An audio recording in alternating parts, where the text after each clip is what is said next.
Genesis 1. In the beginning God created the heavens and the earth. Now the earth was formless and empty. Darkness was over the surface of the deep, and the Spirit of God was hovering over the waters. And God said, "Let there be light," and there was light. God saw that the light was good, and he separated the light from the darkness. God called the light day, and the darkness he called night. And there was evening, and there was morning the first day. And God said, "Let there be an expanse between the waters to separate water from water." So God made the expanse and separated the water under the expanse from the water above it. And it was so. God called the expanse sky. And there was evening, and there was morning the second day. And God said, "Let the water under the sky be gathered to one place, and let dry ground appear." And it was so. God called the dry ground land, and the gathered waters he called seas. And God saw that it was good. Then God said, "Let the land produce vegetation, seed-bearing plants and trees on the land that bear fruit with seed in it, according to their various kinds." And it was so. The land produced vegetation, plants bearing seed according to their kinds, and trees bearing fruit with seed in it according to their kinds. And God saw that it was good. And there was evening, and there was morning the third day. And God said, "Let there be lights in the expanse of the sky to separate the day from the night, and let them serve as signs to mark seasons and days and years. And let them be lights in the expanse of the sky to give light on the earth." And it was so. God made two great lights, the greater light to govern the day, and the lesser light to govern the night. He also made the stars. God set them in the expanse of the sky to give light on the earth, to govern the day and the night, and to separate light from darkness. And God saw that it was good. And there was evening, and there was morning the fourth day. And God said, "Let the water teem with living creatures, and let birds fly above the earth across the expanse of the sky." So God created the great creatures of the sea and every living and moving thing with which the water teems, according to their kinds, and every winged bird according to its kind. And God saw that it was good. God blessed them and said, "Be fruitful and increase in number, and fill the water in the seas, and let the birds increase on the earth." And there was evening, and there was morning the fifth day. And God said, "Let the land produce living creatures according to their kinds, livestock, creatures that move along the ground, and wild animals, each according to its kind." And it was so.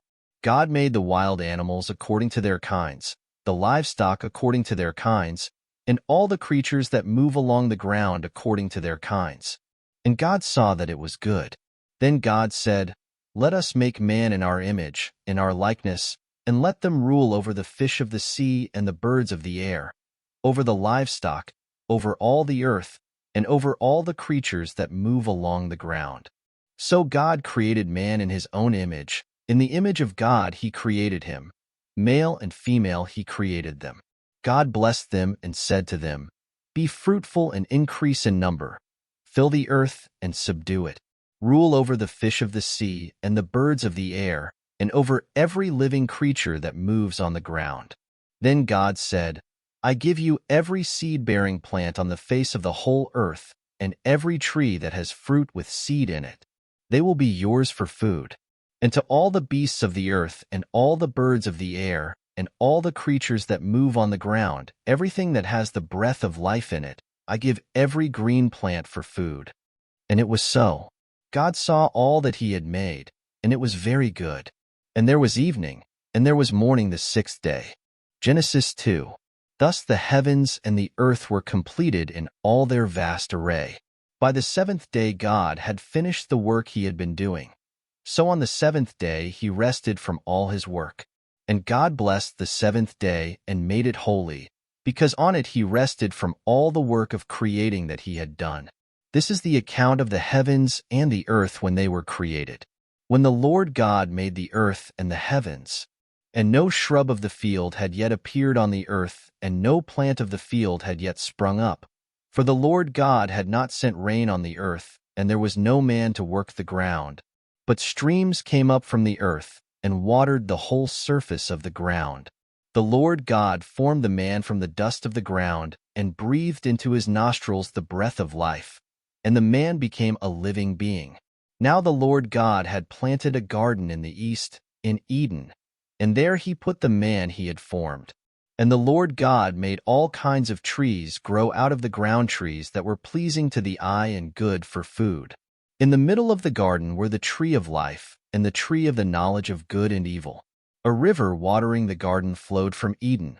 From there it was separated into 4 headwaters. The name of the first is the Pishon. It winds through the entire land of Havilah, where there is gold. The gold of that land is good. Aromatic resin and onyx are also there. The name of the second river is the Gihon. It winds through the entire land of Cush. The name of the third river is the Tigris. It runs along the east side of Ashur. And the fourth river is the Euphrates. The Lord God took the man and put him in the Garden of Eden to work it and take care of it.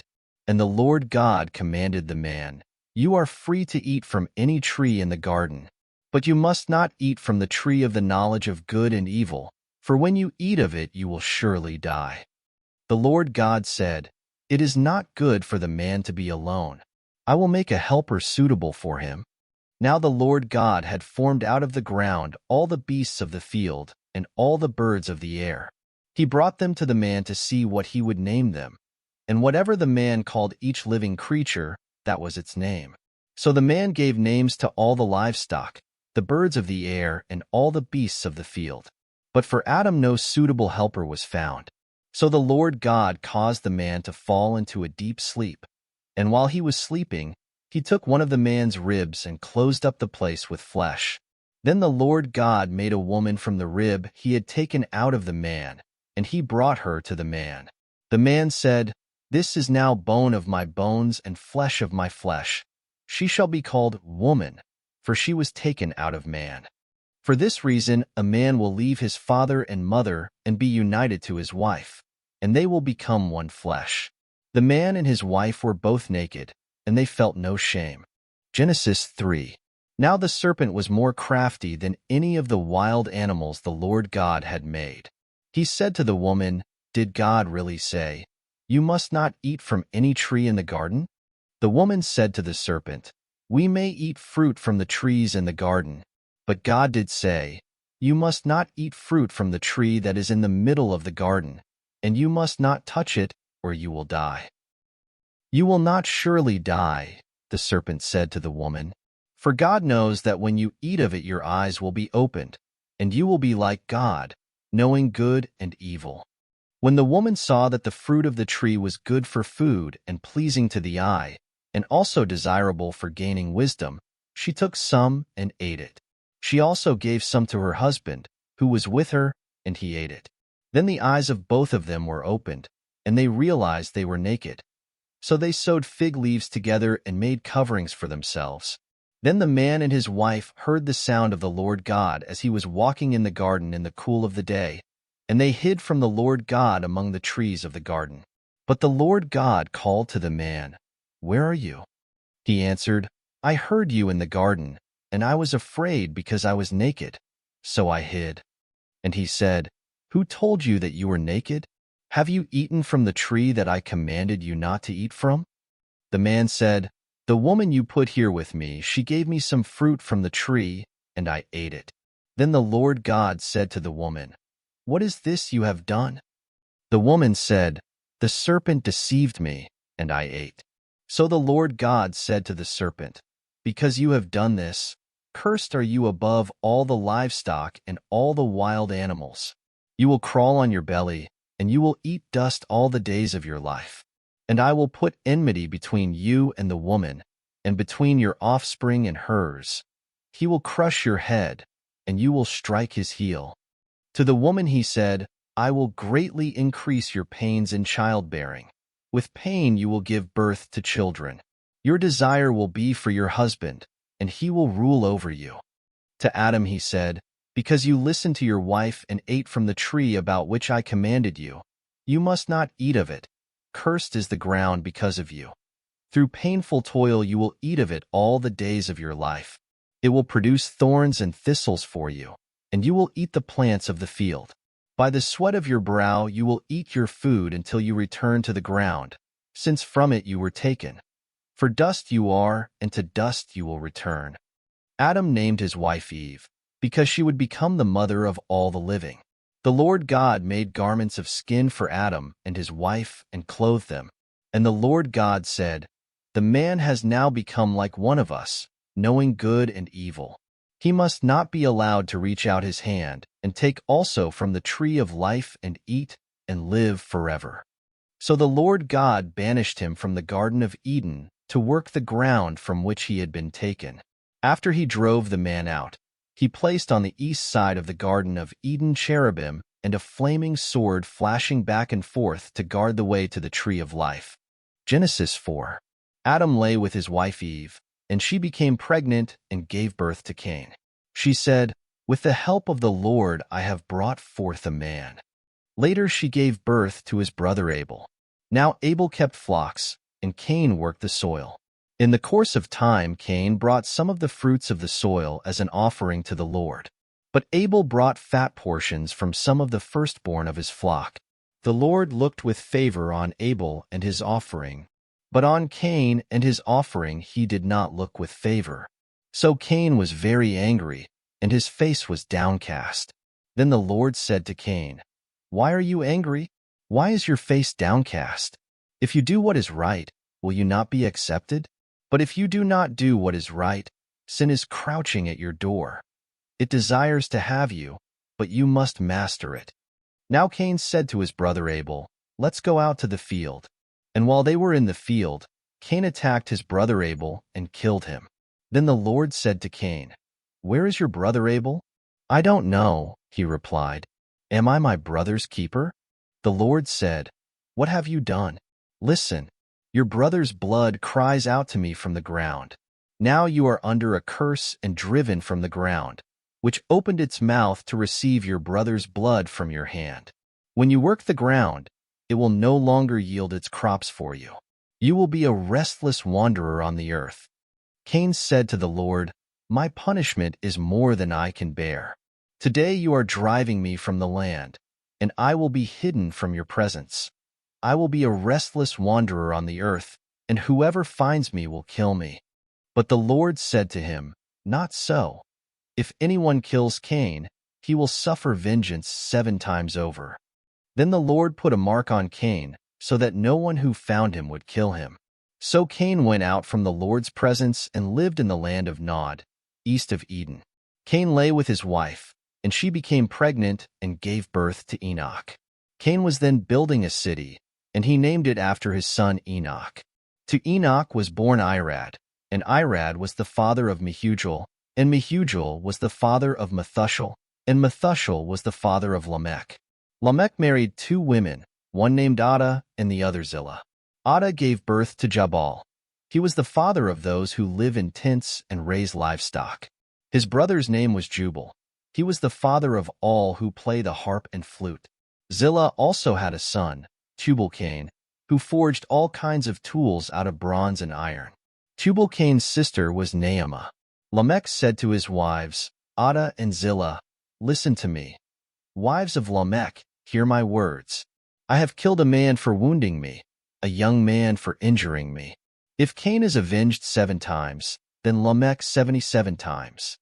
Adam lay with his wife again, and she gave birth to a son and named him Seth, saying, "God has granted me another child in place of Abel, since Cain killed him." Seth also had a son, and he named him Enosh.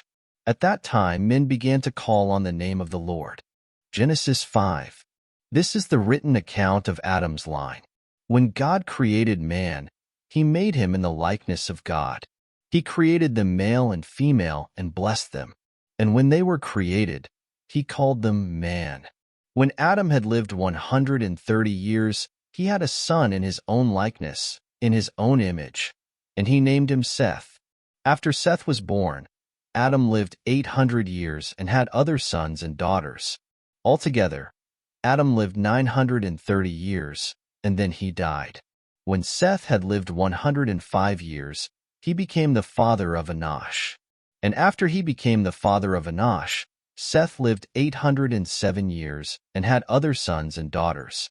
Altogether, Seth lived 912 years, and then he died. When Enosh had lived 90 years, he became the father of Kenan. And after he became the father of Kenan, Enosh lived 815 years and had other sons and daughters. Altogether, Enosh lived 905 years, and then he died.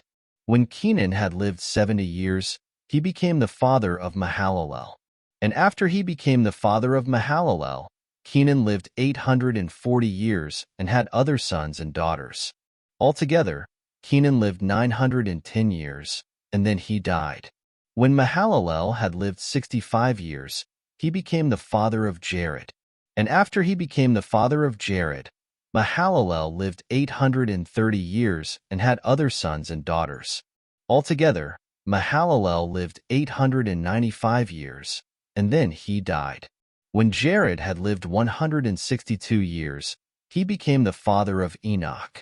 And after he became the father of Enoch, Jared lived 800 years and had other sons and daughters. Altogether, Jared lived 962 years, and then he died. When Enoch had lived 65 years, he became the father of Methuselah.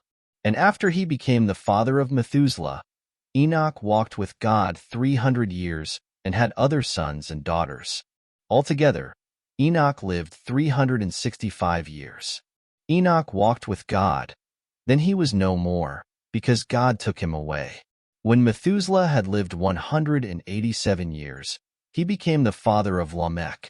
And after he became the father of Lamech, Methuselah lived 782 years and had other sons and daughters. Altogether, Methuselah lived 969 years, and then he died.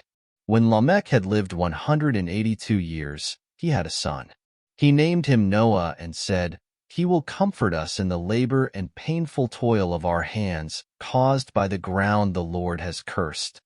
After Noah was born, Lamech lived 595 years and had other sons and daughters.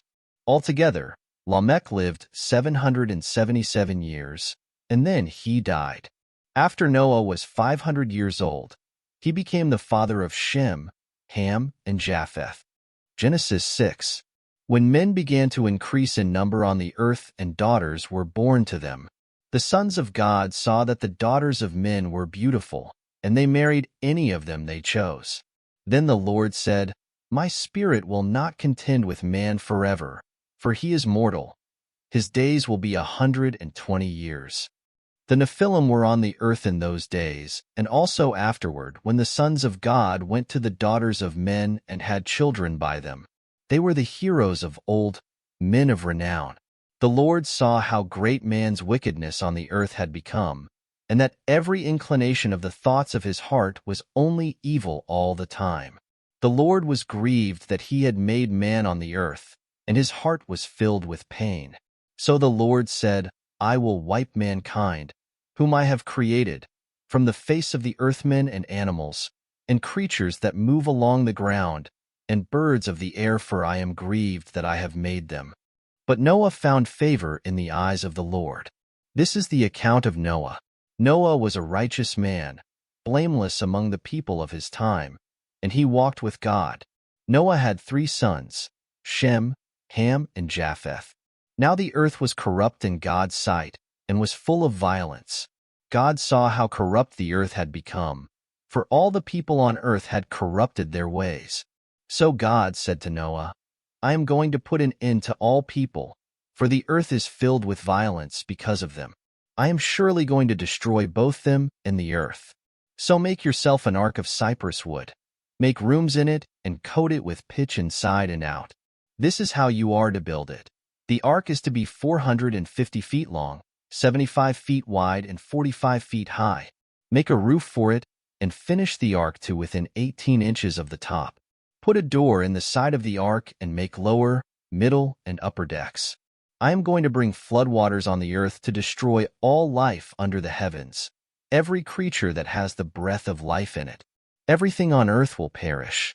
But I will establish my covenant with you, and you will enter the ark, you and your sons and your wife and your sons' wives with you. You are to bring into the ark 2 of all living creatures, male and female, to keep them alive with you. 2 of every kind of bird, of every kind of animal, and of every kind of creature that moves along the ground will come to you to be kept alive. You are to take every kind of food that is to be eaten and store it away as food for you and for them. Noah did everything just as God commanded him. Genesis 7. The Lord then said to Noah, "Go into the ark, you and your whole family, because I have found you righteous in this generation. Take with you 7 of every kind of clean animal, a male and its mate, and 2 of every kind of unclean animal, a male and its mate, and also 7 of every kind of bird, male and female, to keep their various kinds alive throughout the earth. 7 days from now I will send rain on the earth for 40 days and 40 nights, and I will wipe from the face of the earth every living creature I have made." And Noah did all that the Lord commanded him. Noah was 600 years old when the floodwaters came on the earth. And Noah and his sons and his wife and his sons' wives entered the ark to escape the waters of the flood.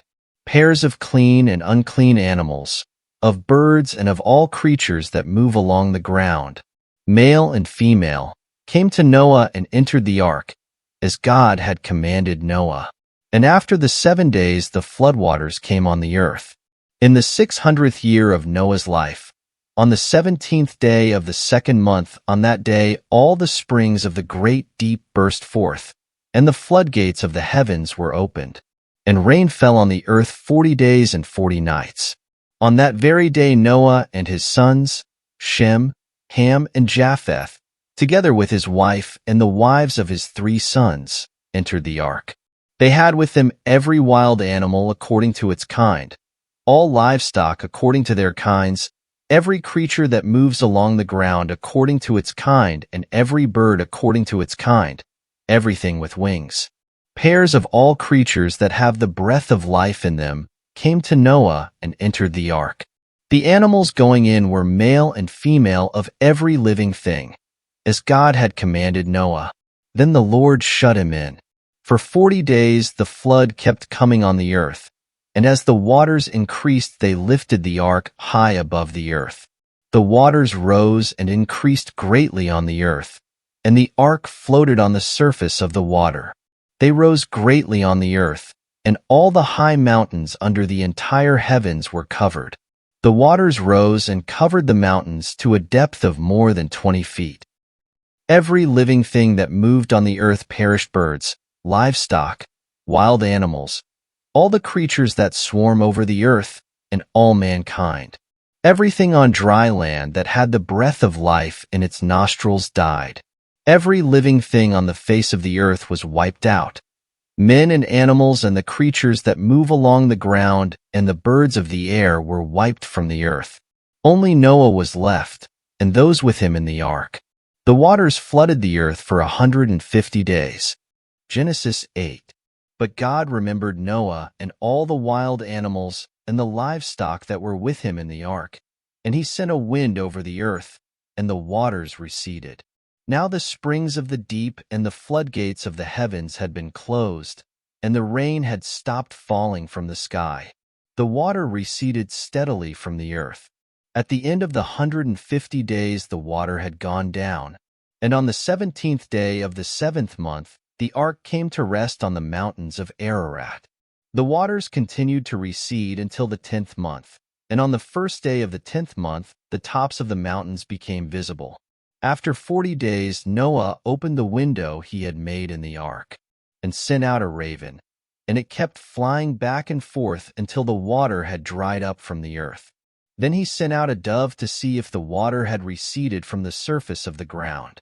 But the dove could find no place to set its feet, because there was water over all the surface of the earth. So it returned to Noah in the ark. He reached out his hand and took the dove and brought it back to himself in the ark. He waited 7 more days and again sent out the dove from the ark. When the dove returned to him in the evening, there in its beak was a freshly plucked olive leaf. Then Noah knew that the water had receded from the earth. He waited 7 more days and sent the dove out again. but this time it did not return to him. By the first day of the first month of Noah's 601st year, the water had dried up from the earth. Noah then removed the covering from the ark and saw that the surface of the ground was dry. By the 27th day of the second month the earth was completely dry. Then God said to Noah, "Come out of the ark, you and your wife and your sons and their wives. Bring out every kind of living creature that is with you, the birds, the animals, and all the creatures that move along the ground, so they can multiply on the earth and be fruitful and increase in number upon it." So Noah came out, together with his sons and his wife and his sons' wives. All the animals and all the creatures that move along the ground and all the birds, everything that moves on the earth came out of the ark, one kind after another. Then Noah built an altar to the Lord and, taking some of all the clean animals and clean birds, he sacrificed burnt offerings on it. The Lord smelled the pleasing aroma and said in his heart, "Never again will I curse the ground because of man, even though every inclination of his heart is evil from childhood. And never again will I destroy all living creatures, as I have done. As long as the earth endures, seedtime and harvest, cold and heat, summer and winter, day and night will never cease." Genesis 9. Then God blessed Noah and his sons, saying to them, "Be fruitful and increase in number and fill the earth. The fear and dread of you will fall upon all the beasts of the earth and all the birds of the air, upon every creature that moves along the ground, and upon all the fish of the sea. They are given into your hands. Everything that lives and moves will be food for you. Just as I gave you the green plants, I now give you everything. But you must not eat meat that has its lifeblood still in it. And for your lifeblood I will surely demand an accounting. I will demand an accounting from every animal. And from each man, too, I will demand an accounting for the life of his fellow man. Whoever sheds the blood of man, by man shall his blood be shed. For in the image of God has God made man. As for you, be fruitful and increase in number. Multiply on the earth and increase upon it." Then God said to Noah and to his sons with him, "I now establish my covenant with you, and with your descendants after you, and with every living creature that was with you, the birds, the livestock, and all the wild animals, all those that came out of the ark with you, every living creature on earth. I establish my covenant with you. Never again will all life be cut off by the waters of a flood. Never again will there be a flood to destroy the earth."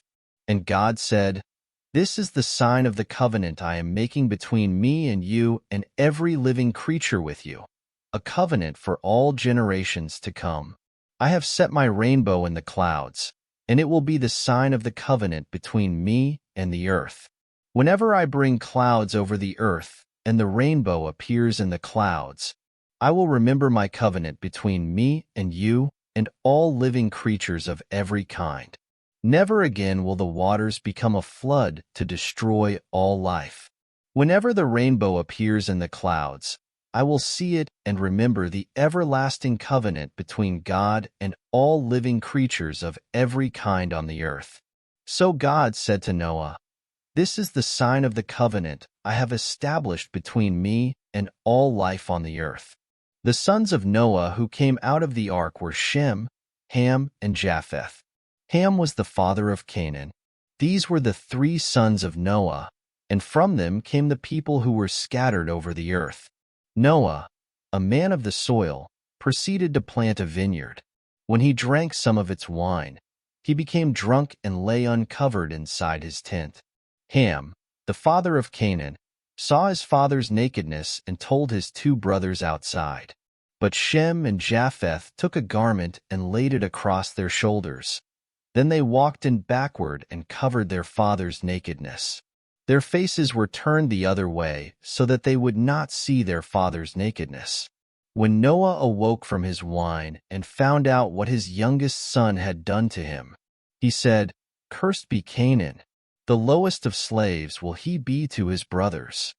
He also said, "Blessed be the Lord, the God of Shem. May Canaan be the slave of Shem." May God extend the territory of Japheth. May Japheth live in the tents of Shem, and may Canaan be his slave. After the flood, Noah lived 350 years. Altogether, Noah lived 950 years, and then he died. Genesis 10.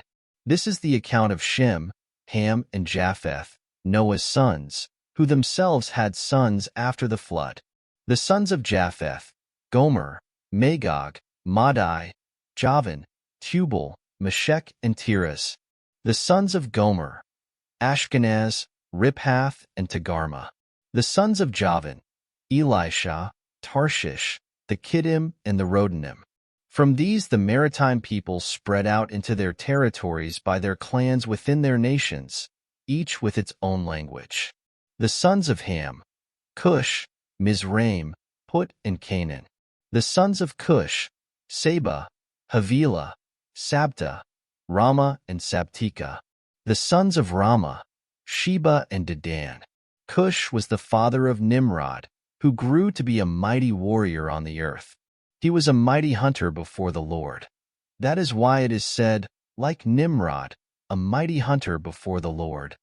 The first centers of his kingdom were Babylon, Erech, Akkad, and Calneh, in Shinar. From that land he went to Assyria, where he built Nineveh, Rehoboth-ir, Calah, and Rezin, which is between Nineveh and Calah. That is the great city. Mizraim was the father of the Ludites, Anamites, Leabites, Naphtuhites, Pathrusites, Caslahites, from whom the Philistines came, and Caphtorites. Canaan was the father of Sidon his firstborn, and of the Hittites, Jebusites, Amorites, Girgashites, Hivites, Archites, Sinites, Arvadites, Zemarites, and Hamathites. Later the Canaanite clans scattered, and the borders of Canaan reached from Sidon toward Gerar as far as Gaza, and then toward Sodom, Gomorrah, Admah, and Zeboim, as far as Lasha. These are the sons of Ham by their clans and languages, in their territories and nations. Sons were also born to Shem, whose older brother was Japheth. Shem was the ancestor of all the sons of Eber. The sons of Shem: Elam, Ashur, Arphaxad, Lud, and Aram. The sons of Aram: Uzi, Hul, Gether, and Meshech. Arphaxad was the father of Shelah, and Shelah the father of Eber. 2 sons were born to Eber. One was named Peleg, because in his time the earth was divided. His brother was named Joktan. Joktan was the father of Almodad, Shalef, Hazarmaveth, Jerah, Hadoram, Uzal, Diklah, Obal, Abimael, Sheba, Ophir, Havilah, and Jobab. All these were sons of Joktan. The region where they lived stretched from Mesha towards Sephar, in the eastern hill country. These are the sons of Shem by their clans and languages, in their territories and nations. These are the clans of Noah's sons, according to their lines of descent, within their nations. From these the nations spread out over the earth after the flood. Genesis 11. Now the whole world had one language and a common speech. As men moved eastward, they found a plain in Shinar and settled there. They said to each other, "Come, let's make bricks and bake them thoroughly." They used brick instead of stone, and tar for mortar. Then they said, "Come, let us build ourselves a city, with a tower that reaches to the heavens, so that we may make a name for ourselves and not be scattered over the face of the whole earth." But the Lord came down to see the city and the tower that the men were building. The Lord said, "If as one people speaking the same language they have begun to do this, then nothing they plan to do will be impossible for them. Come, let us go down and confuse their language, so they will not understand each other." So the Lord scattered them from there over all the earth, and they stopped building the city. That is why it was called Babel, because there the Lord confused the language of the whole world. From there the Lord scattered them over the face of the whole earth. This is the account of Shem. 2 years after the flood, when Shem was 100 years old, he became the father of Arphaxad. And after he became the father of Arphaxad, Shem lived 500 years and had other sons and daughters. When Arphaxad had lived 35 years, he became the father of Shelah. And after he became the father of Shelah, Arphaxad lived 403 years and had other sons and daughters. When Shelah had lived 30 years, he became the father of Eber. And after he became the father of Eber, Shelah lived 403 years and had other sons and daughters. When Eber had lived 34 years, he became the father of Peleg. And after he became the father of Peleg, Eber lived 430 years and had other sons and daughters. When Peleg had lived 30 years, he became the father of Reu. And after he became the father of Reu, Peleg lived 209 years and had other sons and daughters. When Reu had lived 32 years, he became the father of Serug. And after he became the father of Serug, Reu lived 207 years and had other sons and daughters. When Serug had lived 30 years, he became the father of Nahor. And after he became the father of Nahor, Serug lived 200 years and had other sons and daughters. When Nahor had lived 29 years, he became the father of Terah. And after he became the father of Terah, Nahor lived 119 years and had other sons and daughters. After Terah had lived 70 years, he became the father of Abram, Nahor, and Haran. This is the account of Terah. Terah became the father of Abram, Nahor, and Haran. And Haran became the father of Lot. While his father Terah was still alive, Haran died in Ur of the Chaldeans, in the land of his birth. Abram and Nahor both married. The name of Abram's wife was Sarai, and the name of Nahor's wife was Milcah. She was the daughter of Haran, the father of both Milcah and Iscah. Now Sarai was barren. She had no children. Terah took his son Abram, his grandson Lot son of Haran, and his daughter-in-law Sarai, the wife of his son Abram, and together they set out from Ur of the Chaldeans to go to Canaan. But when they came to Haran, they settled there. Terah lived 205 years, and he died in Haran. Genesis 12. The Lord had said to Abram, "Leave your country, your people and your father's household, and go to the land I will show you. I will make you into a great nation, and I will bless you. I will make your name great, and you will be a blessing. I will bless those who bless you, and whoever curses you I will curse, and all peoples on earth will be blessed through you." So Abram left, as the Lord had told him, and Lot went with him. Abram was 75 years old when he set out from Haran. He took his wife Sarai, his nephew Lot, all the possessions they had accumulated, and the people they had acquired in Haran, and they set out for the land of Canaan, and they arrived there. Abram traveled through the land, as far as the site of the great tree of Moreh at Shechem. At that time the Canaanites were in the land. The Lord appeared to Abram and said, "To your offspring I will give this land." So he built an altar there to the Lord, who had appeared to him. From there he went on toward the hills east of Bethel, and pitched his tent, with Bethel on the west and Ai on the east. There he built an altar to the Lord, and called on the name of the Lord. Then Abram set out and continued toward the Negev. Now there was a famine in the land, and Abram went down to Egypt to live there for a while because the famine was severe. As he was about to enter Egypt, he said to his wife Sarai, "I know what a beautiful woman you are. When the Egyptians see you, they will say, 'This is his wife.' Then they will kill me but will let you live. Say you are my sister, so that I will be treated well for your sake and my life will be spared because of you." When Abram came to Egypt, the Egyptians saw that she was a very beautiful woman. And when Pharaoh's officials saw her, they praised her to Pharaoh, and she was taken into his palace.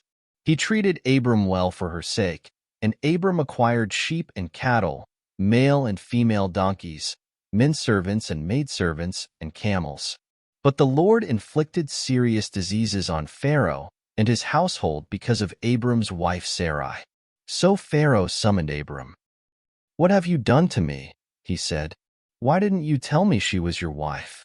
Why did you say, 'She is my sister,' so that I took her to be my wife? Now then, here is your wife. Take her and go." Then Pharaoh gave orders about Abram to his men, and they sent him on his way, with his wife and everything he had. Genesis 13. So Abram went up from Egypt to the Negev, with his wife and everything he had, and Lot went with him. Abram had become very wealthy in livestock and in silver and gold. From the Negev he went from place to place until he came to Bethel, to the place between Bethel and Ai where his tent had been earlier, and where he had first built an altar. There Abram called on the name of the Lord. Now Lot, who was moving about with Abram, also had flocks and herds and tents. But the land could not support them while they stayed together, for their possessions were so great that they were not able to stay together. And quarreling arose between Abram's herdsmen and the herdsmen of Lot. The Canaanites and Perizzites were also living in the land at that time. So Abram said to Lot, "Let's not have any quarreling between you and me, or between your herdsmen and mine, for we are brothers. Is not the whole land before you? Let's part company. If you go to the left, I'll go to the right. If you go to the right, I'll go to the left." Lot looked up and saw that the whole plain of the Jordan was well watered, like the garden of the Lord, like the land of Egypt toward Zoar. This was before the Lord destroyed Sodom and Gomorrah. So Lot chose for himself the whole plain of the Jordan and set out toward the east. The two men parted company. Abram lived in the land of Canaan, while Lot lived among the cities of the plain and pitched his tents near Sodom. Now the men of Sodom were wicked and were sinning greatly against the Lord. The Lord said to Abram after Lot had parted from him, "Lift up your eyes from where you are and look north and south, east and west. All the land that you see I will give to you and your offspring forever. I will make your offspring like the dust of the earth, so that if anyone could count the dust, then your offspring could be counted. Go, walk through the length and breadth of the land, for I am giving it to you." So Abram moved his tents and went to live near the great trees of Mamre at Hebron, where he built an altar to the Lord. Genesis 14. At this time Amraphel king of Shinar, Arioch king of Elasa, Chedorlaomer king of Elam, and Tidal king of Goyim went to war against Bera king of Sodom, Birsha king of Gomorrah, Shurnab king of Admah, Shemeber king of Zeboim, and the king of Bela, that is, Zor. All these latter kings joined forces in the valley of Siddim, the Salt Sea. For 12 years they had been subject to Chedorlaomer, but in the 13th year they rebelled. In the 14th year, Chedorlaomer and the kings allied with him went out and defeated the Rephates in Ashtaroth Karnaim, the Zuzites in Ham, the Emites in Shave Kiriathaim, and the Horites in the hill country of Seir, as far as El Paran near the desert. Then they turned back and went to En Mishpat, that is, Kadesh, and they conquered the whole territory of the Amalekites, as well as the Amorites who were living in Hazazon Tamar. Then the king of Sodom, the king of Gomorrah, the king of Admah, the king of Zeboim, and the king of Bela, that is, Zor, marched out and drew up their battle lines in the valley of Siddim, against Chedorlaomer king of Elam, Tidal king of Goyim, Amraphel king of Shinar, and Arioch king of Elasa, 4 kings against 5. Now the valley of Siddim was full of tar pits, and when the kings of Sodom and Gomorrah fled, some of the men fell into them, and the rest fled to the hills. The 4 kings seized all the goods of Sodom and Gomorrah and all their food. Then they went away. They also carried off Abram's nephew Lot and his possessions, since he was living in Sodom. One who had escaped came and reported this to Abram the Hebrew. Now Abram was living near the great trees of Mamre the Amorite, a brother of Eshcol and Aner, all of whom were allied with Abram. When Abram heard that his relative had been taken captive, he called out the 318 trained men born in his household and went in pursuit as far as Dan. During the night Abram divided his men to attack them, and he routed them, pursuing them as far as Hobah, north of Damascus. He recovered all the goods and brought back his relative Lot and his possessions, together with the women and the other people. After Abram returned from defeating Chedorlaomer and the kings allied with him, the king of Sodom came out to meet him in the valley of Shave, that is, the king's valley. Then Melchizedek king of Salem brought out bread and wine. He was priest of God Most High, and he blessed Abram, saying, Blessed be Abram by God Most High, creator of heaven and earth. And blessed be God Most High, who delivered your enemies into your hand. Then Abram gave him 1/10 of everything. The king of Sodom said to Abram, Give me the people and keep the goods for yourself. But Abram said to the king of Sodom, I have raised my hand to the Lord, God Most High, creator of heaven and earth, and have taken an oath, that I will accept nothing belonging to you, not even a thread or the thong of a sandal, so that you will never be able to say, I made Abram rich. I will accept nothing but what my men have eaten, and the share that belongs to the men who went with me to Aner, Eshcol, and Mamre. Let them have their share. Genesis 15. After this, the word of the Lord came to Abram in a vision. Do not be afraid, Abram. I am your shield, your very great reward. But Abram said, O sovereign Lord, what can you give me since I remain childless, and the one who will inherit my estate is Eliezer of Damascus? And Abram said, You have given me no children, so a servant in my household will be my heir. Then the word of the Lord came to him. This man will not be your heir, but a son coming from your own body will be your heir. He took him outside and said, Look up at the heavens and count the stars, if indeed you can count them. Then he said to him, So shall your offspring be. Abram believed the Lord, and he credited it to him as righteousness. He also said to him, I am the Lord, who brought you out of Ur of the Chaldeans to give you this land to take possession of it. But Abram said, O sovereign Lord, how can I know that I will gain possession of it? So the Lord said to him, Bring me a heifer, a goat, and a ram, each 3 years old, along with a dove and a young pigeon. Abram brought all these to him, cut them in two, and arranged the halves opposite each other. The birds, however, he did not cut in half.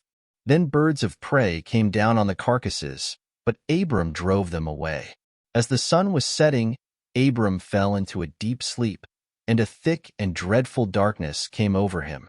Then the Lord said to him, Know for certain that your descendants will be strangers in a country not their own, and they will be enslaved and mistreated 400 years. But I will punish the nation they serve as slaves, and afterward they will come out with great possessions. You, however, will go to your fathers in peace and be buried at a good old age. In the 4th generation your descendants will come back here, for the sin of the Amorites has not yet reached its full measure. When the sun had set and darkness had fallen, a smoking firepot with a blazing torch appeared and passed between the pieces. On that day, the Lord made a covenant with Abram and said, To your descendants I give this land, from the river of Egypt to the great river, the Euphrates, the land of the Kenite, Kenizzites, Cadmonites, Hittites, Perizzites, Rephates, Amorites, Canaanites, Girgashites, and Jebusites. Genesis 16. Now Sarai, Abram's wife, had borne him no children, but she had an Egyptian maidservant named Hagar. So she said to Abram, The Lord has kept me from having children. Go, sleep with my maidservant.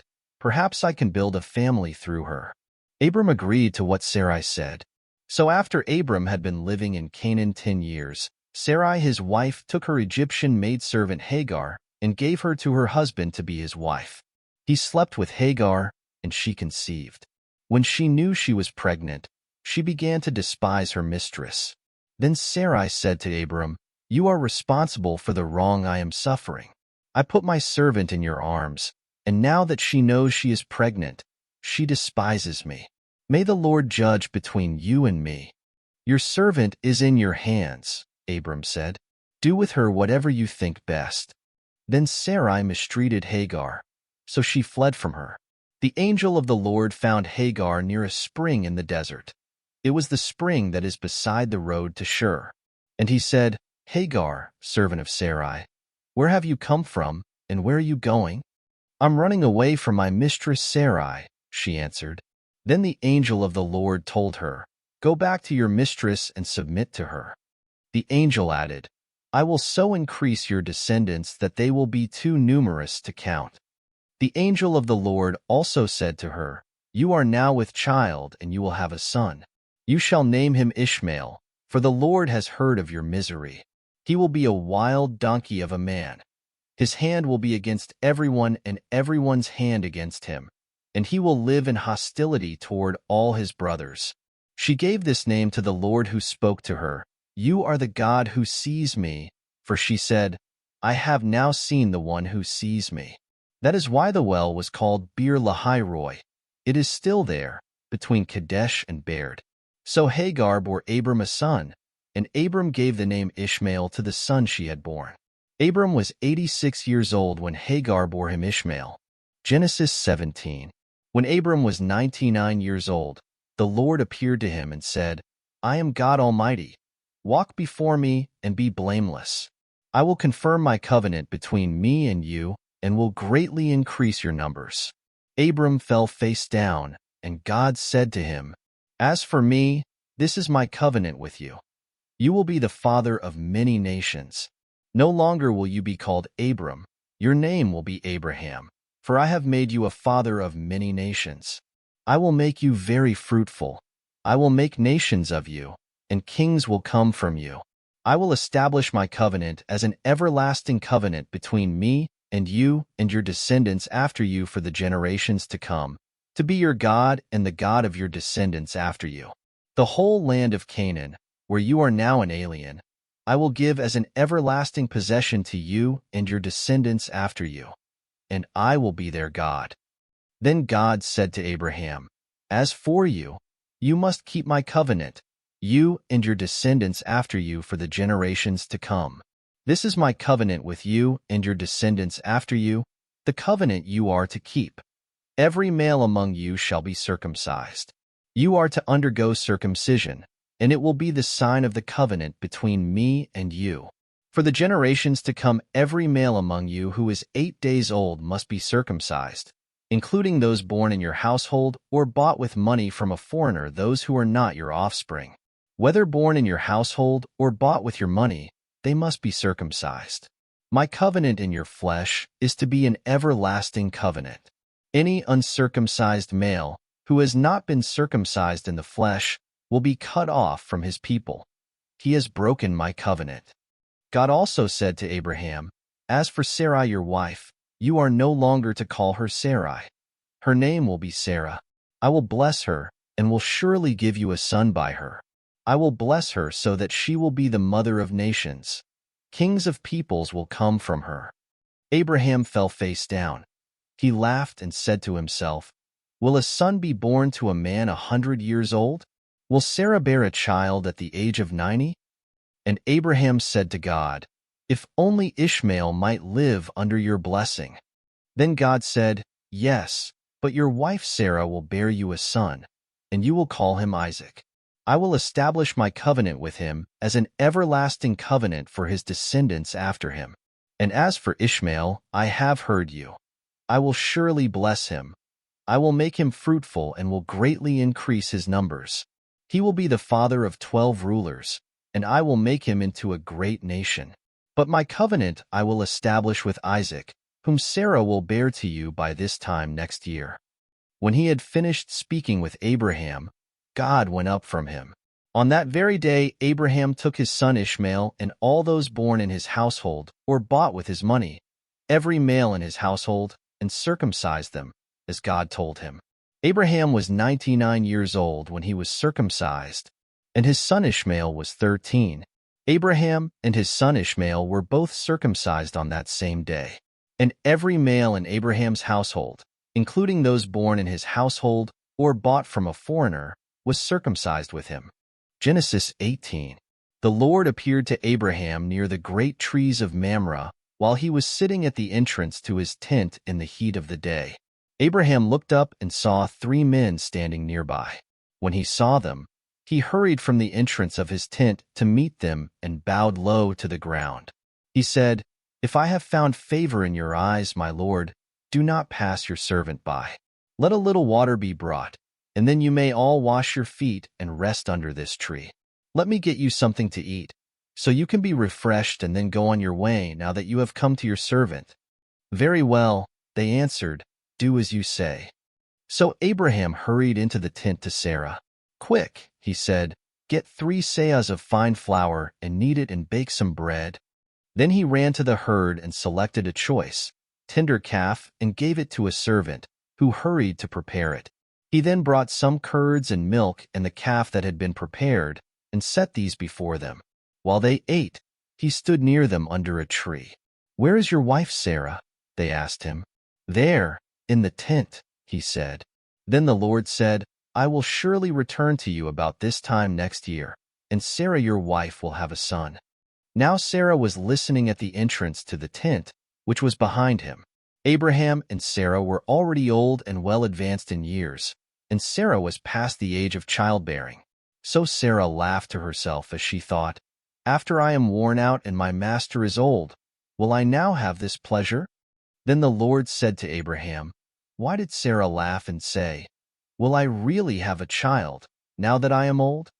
Is anything too hard for the Lord? I will return to you at the appointed time next year, and Sarah will have a son." Sarah was afraid, so she lied and said, "I did not laugh." But he said, "Yes, you did laugh." When the men got up to leave, they looked down toward Sodom, and Abraham walked along with them to see them on their way. Then the Lord said, "Shall I hide from Abraham what I am about to do? Abraham will surely become a great and powerful nation, and all nations on earth will be blessed through him. For I have chosen him, so that he will direct his children and his household after him to keep the way of the Lord by doing what is right and just, so that the Lord will bring about for Abraham what he has promised him." Then the Lord said, "The outcry against Sodom and Gomorrah is so great and their sin so grievous, that I will go down and see if what they have done is as bad as the outcry that has reached me. If not, I will know." The men turned away and went toward Sodom, but Abraham remained standing before the Lord.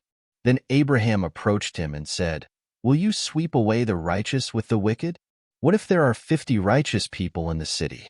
Will you really sweep it away and not spare the place for the sake of the 50 righteous people in it? Far be it from you to do such a thing, to kill the righteous with the wicked, treating the righteous and the wicked alike. Far be it from you. Will not the judge of all the earth do right?" The Lord said, "If I find 50 righteous people in the city of Sodom, I will spare the whole place for their sake." Then Abraham spoke up again. "Now that I have been so bold as to speak to the Lord, though I am nothing but dust and ashes, what if the number of the righteous is 5 less than 50? Will you destroy the whole city because of 5 people? If I find 45 there," he said, "I will not destroy it." Once again he spoke to him, "What if only 40 are found there?" He said, "For the sake of 40, I will not do it." Then he said, "May the Lord not be angry, but let me speak. What if only 30 can be found there?" He answered, "I will not do it if I find 30 there." Abraham said, "Now that I have been so bold as to speak to the Lord, what if only 20 can be found there?" He said, "For the sake of 20, I will not destroy it." Then he said, "May the Lord not be angry, but let me speak just once more. What if only 10 can be found there?" He answered, "For the sake of 10, I will not destroy it." When the Lord had finished speaking with Abraham, he left, and Abraham returned home. Genesis 19. The 2 angels arrived at Sodom in the evening, and Lot was sitting in the gateway of the city. When he saw them, he got up to meet them and bowed down with his face to the ground. "My lords," he said, "please turn aside to your servant's house. You can wash your feet and spend the night, and then go on your way early in the morning." "No," they answered, "we will spend the night in the square." But he insisted so strongly that they did go with him and entered his house. He prepared a meal for them, baking bread without yeast, and they ate. Before they had gone to bed, all the men from every part of the city of Sodom, both young and old, surrounded the house. They called to Lot, "Where are the men who came to you tonight? Bring them out to us so that we can have sex with them." Lot went outside to meet them and shut the door behind him, and said, "No, my friends, Don't do this wicked thing. Look, I have 2 daughters who have never slept with a man. Let me bring them out to you, and you can do what you like with them. But don't do anything to these men, for they have come under the protection of my roof." "Get out of our way," they replied. And they said, "This fellow came here as an alien, and now he wants to play the judge. We'll treat you worse than them." They kept bringing pressure on Lot and moved forward to break down the door. But the men inside reached out and pulled Lot back into the house and shut the door. Then they struck the men who were at the door of the house, young and old, with blindness so that they could not find the door. The 2 men said to Lot, "Do you have anyone else here, sons-in-law, sons or daughters, or anyone else in the city who belongs to you? Get them out of here, because we are going to destroy this place. The outcry to the Lord against its people is so great that he has sent us to destroy it." So Lot went out and spoke to his sons-in-law, who were pledged to marry his daughters. He said, "Hurry and get out of this place, because the Lord is about to destroy the city." But his sons-in-law thought he was joking. With the coming of dawn, the angels urged Lot, saying, "Hurry, take your wife and your 2 daughters who are here, or you will be swept away when the city is punished." When he hesitated, the men grasped his hand and the hands of his wife and of his 2 daughters and led them safely out of the city, for the Lord was merciful to them. As soon as they had brought them out, one of them said, "Flee for your lives. Don't look back and don't stop anywhere in the plain. Flee to the mountains, or you will be swept away." But Lot said to them, "No, my lords, please. Your servant has found favor in your eyes, and you have shown great kindness to me in sparing my life. But I can't flee to the mountains. This disaster will overtake me, and I'll die. Look, here is a town near enough to run to, and it is small. Let me flee to it. It is very small, isn't it? Then my life will be spared." He said to him, "Very well, I will grant this request too. I will not overthrow the town you speak of, but flee there quickly, because I cannot do anything until you reach it." That is why the town was called Zor. By the time Lot reached Zor, the sun had risen over the land. Then the Lord rained down burning sulfur on Sodom and Gomorrah from the Lord out of the heavens. Thus he overthrew those cities and the entire plain, including all those living in the cities and also the vegetation in the land. But Lot's wife looked back, and she became a pillar of salt. Early the next morning Abraham got up and returned to the place where he had stood before the Lord.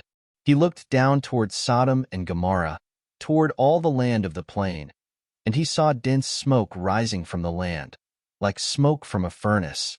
So when God destroyed the cities of the plain, he remembered Abraham, and he brought Lot out of the catastrophe that overthrew the cities where Lot had lived. Lot and his 2 daughters left Zor and settled in the mountains, for he was afraid to stay in Zor. He and his 2 daughters lived in a cave. One day the older daughter said to the younger, "Our father is old, and there is no man around here to lie with us, as is the custom all over the earth. Let's get our father to drink wine, and then lie with him and preserve our family line through our father." That night they got their father to drink wine, and the older daughter went in and lay with him. He was not aware of it when she lay down or when she got up. The next day the older daughter said to the younger, "Last night I lay with my father. Let's get him to drink wine again tonight, and you go in and lie with him, so we can preserve our family line through our father." So they got their father to drink wine that night also, and the younger daughter went and lay with him. Again he was not aware of it when she lay down or when she got up. So both of Lot's daughters became pregnant by their father. The older daughter had a son, and she named him Moab. He is the father of the Moabites of today. The younger daughter also had a son, and she named him Ben-Ammi. He is the father of the Ammonites of today. Genesis 20. Now Abraham moved on from there into the region of the Negev and lived between Kadesh and Shur. For a while he stayed in Gerar. And there Abraham said of his wife Sarah, "She is my sister." Then Abimelech king of Gerar sent for Sarah and took her. But God came to Abimelech in a dream one night and said to him, "You are as good as dead because of the woman you have taken. She is a married woman." Now Abimelech had not gone near her, So he said, Lord, will you destroy an innocent nation? Did he not say to me, she is my sister, and didn't she also say, he is my brother? I have done this with a clear conscience and clean hands. Then God said to him in the dream, Yes, I know you did this with a clear conscience, and so I have kept you from sinning against me. That is why I did not let you touch her. Now return the man's wife, for he is a prophet, and he will pray for you, and you will live. But if you do not return her, you may be sure that you and all yours will die.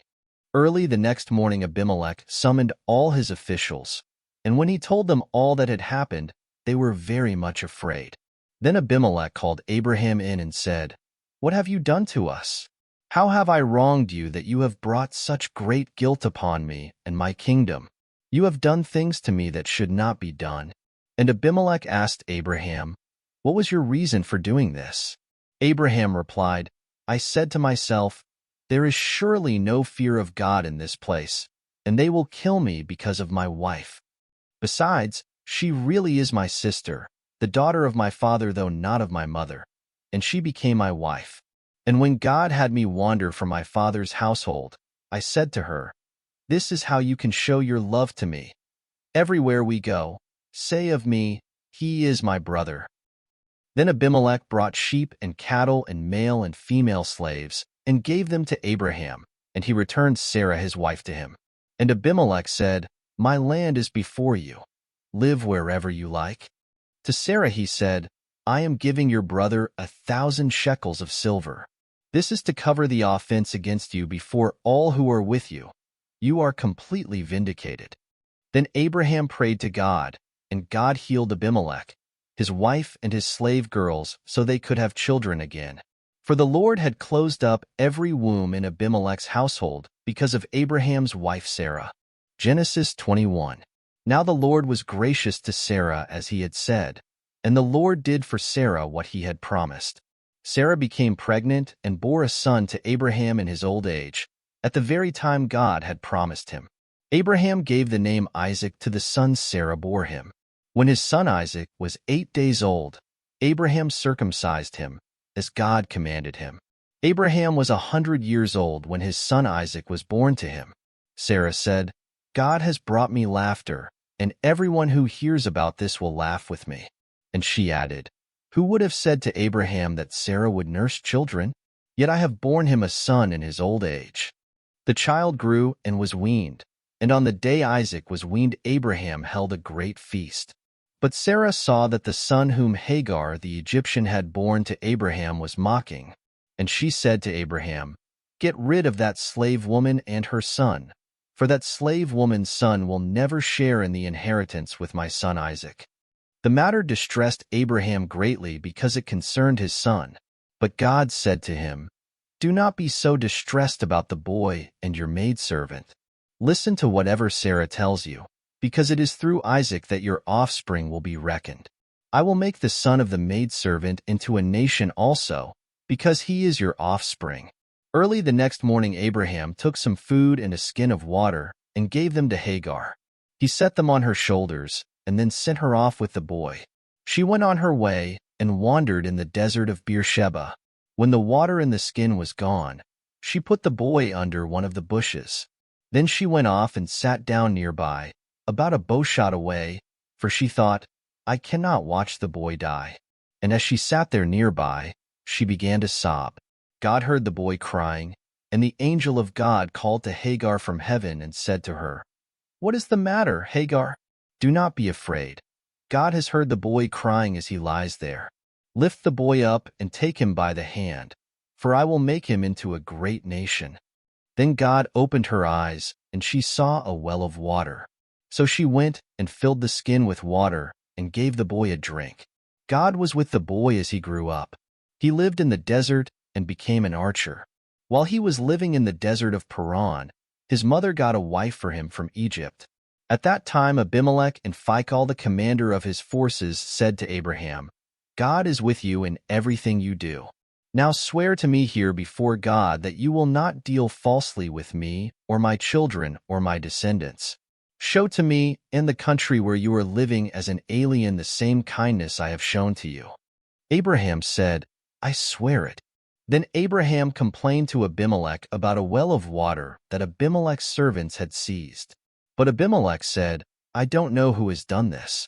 You did not tell me, and I heard about it only today. So Abraham brought sheep and cattle and gave them to Abimelech, and the two men made a treaty. Abraham set apart 7 ewe lambs from the flock, and Abimelech asked Abraham, What is the meaning of these 7 ewe lambs you have set apart by themselves?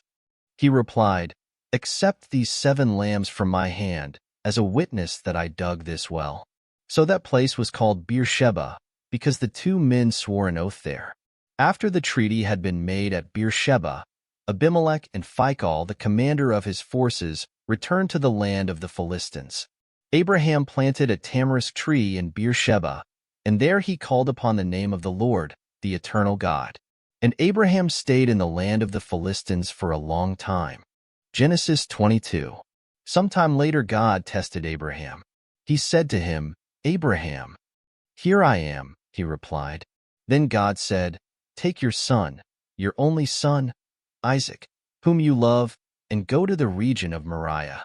Sacrifice him there as a burnt offering on one of the mountains I will tell you about.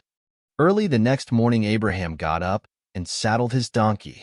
He took with him 2 of his servants and his son Isaac. When he had cut enough wood for the burnt offering, he set out for the place God had told him about. On the 3rd day Abraham looked up and saw the place in the distance. He said to his servants, Stay here with the donkey while I and the boy go over there. We will worship, and then we will come back to you. Abraham took the wood for the burnt offering and placed it on his son Isaac, and he himself carried the fire and the knife. As the 2 of them went on together, Isaac spoke up and said to his father Abraham, Father? Yes, my son. Abraham replied, The fire and wood are here, Isaac said, but where is the lamb for the burnt offering? Abraham answered, God himself will provide the lamb for the burnt offering, my son. And the 2 of them went on together. When they reached the place God had told him about, Abraham built an altar there and arranged the wood on it. He bound his son Isaac and laid him on the altar, on top of the wood. Then he reached out his hand and took the knife to slay his son. But the angel of the Lord called out to him from heaven, Abraham, Abraham. Here I am, he replied. Do not lay a hand on the boy, he said. Do not do anything to him. Now I know that you fear God, because you have not withheld from me your son, your only son. Abraham looked up, and there in a thicket he saw a ram caught by its horns. He went over and took the ram and sacrificed it as a burnt offering instead of his son. So Abraham called that place the Lord will provide. And to this day it is said, On the mountain of the Lord it will be provided. The angel of the Lord called to Abraham from heaven a second time, and said, I swear by myself, declares the Lord, that because you have done this and have not withheld your son, your only son, I will surely bless you and make your descendants as numerous as the stars in the sky and as the sand on the seashore. Your descendants will take possession of the cities of their enemies, and through your offspring all nations on earth will be blessed, because you have obeyed me. Then Abraham returned to his servants, and they set off together for Beersheba. And Abraham stayed in Beersheba. Sometime later Abraham was told, Milcah is also a mother. She has borne sons to your brother Nahor, Uzi the firstborn, Buz his brother, Kemuel, the father of Aram, Kest, Hazo, Pildash, Jidlaph, and Bethuel. Bethuel became the father of Rebekah. Milcah bore these 8 sons to Abraham's brother Nahor. His concubine, whose name was Reumah, also had sons, Teba, Gaham, Tahash, and Makkah. Genesis 23. Sarah lived to be 127 years old. She died at Kiriath Arba, that is, Hebron, in the land of Canaan, and Abraham went to mourn for Sarah and to weep over her. Then Abraham rose from beside his dead wife and spoke to the Hittites. He said, I am an alien and a stranger among you. Sell me some property for a burial site here so I can bury my dead. The Hittites replied to Abraham, Sir, listen to us. You are a mighty prince among us. Bury your dead in the choicest of our tombs. None of us will refuse you his tomb for burying your dead." Then Abraham rose and bowed down before the people of the land, the Hittites. He said to them, "If you are willing to let me bury my dead, then listen to me and intercede with Ephron son of Zohar on my behalf. So he will sell me the cave of Machpelah, which belongs to him and is at the end of his field. Ask him to sell it to me for the full price as a burial site among you." Ephron the Hittite was sitting among his people, and he replied to Abraham in the hearing of all the Hittites who had come to the gate of his city. "No, my lord," he said. "Listen to me. I give you the field, and I give you the cave that is in it. I give it to you in the presence of my people. Bury your dead." Again Abraham bowed down before the people of the land. And he said to Ephron in their hearing, "Listen to me, if you will. I will pay the price of the field. Accept it from me so I can bury my dead there." Ephron answered Abraham, "Listen to me, my lord. The land is worth 400 shekels of silver, but what is that between me and you? Bury your dead."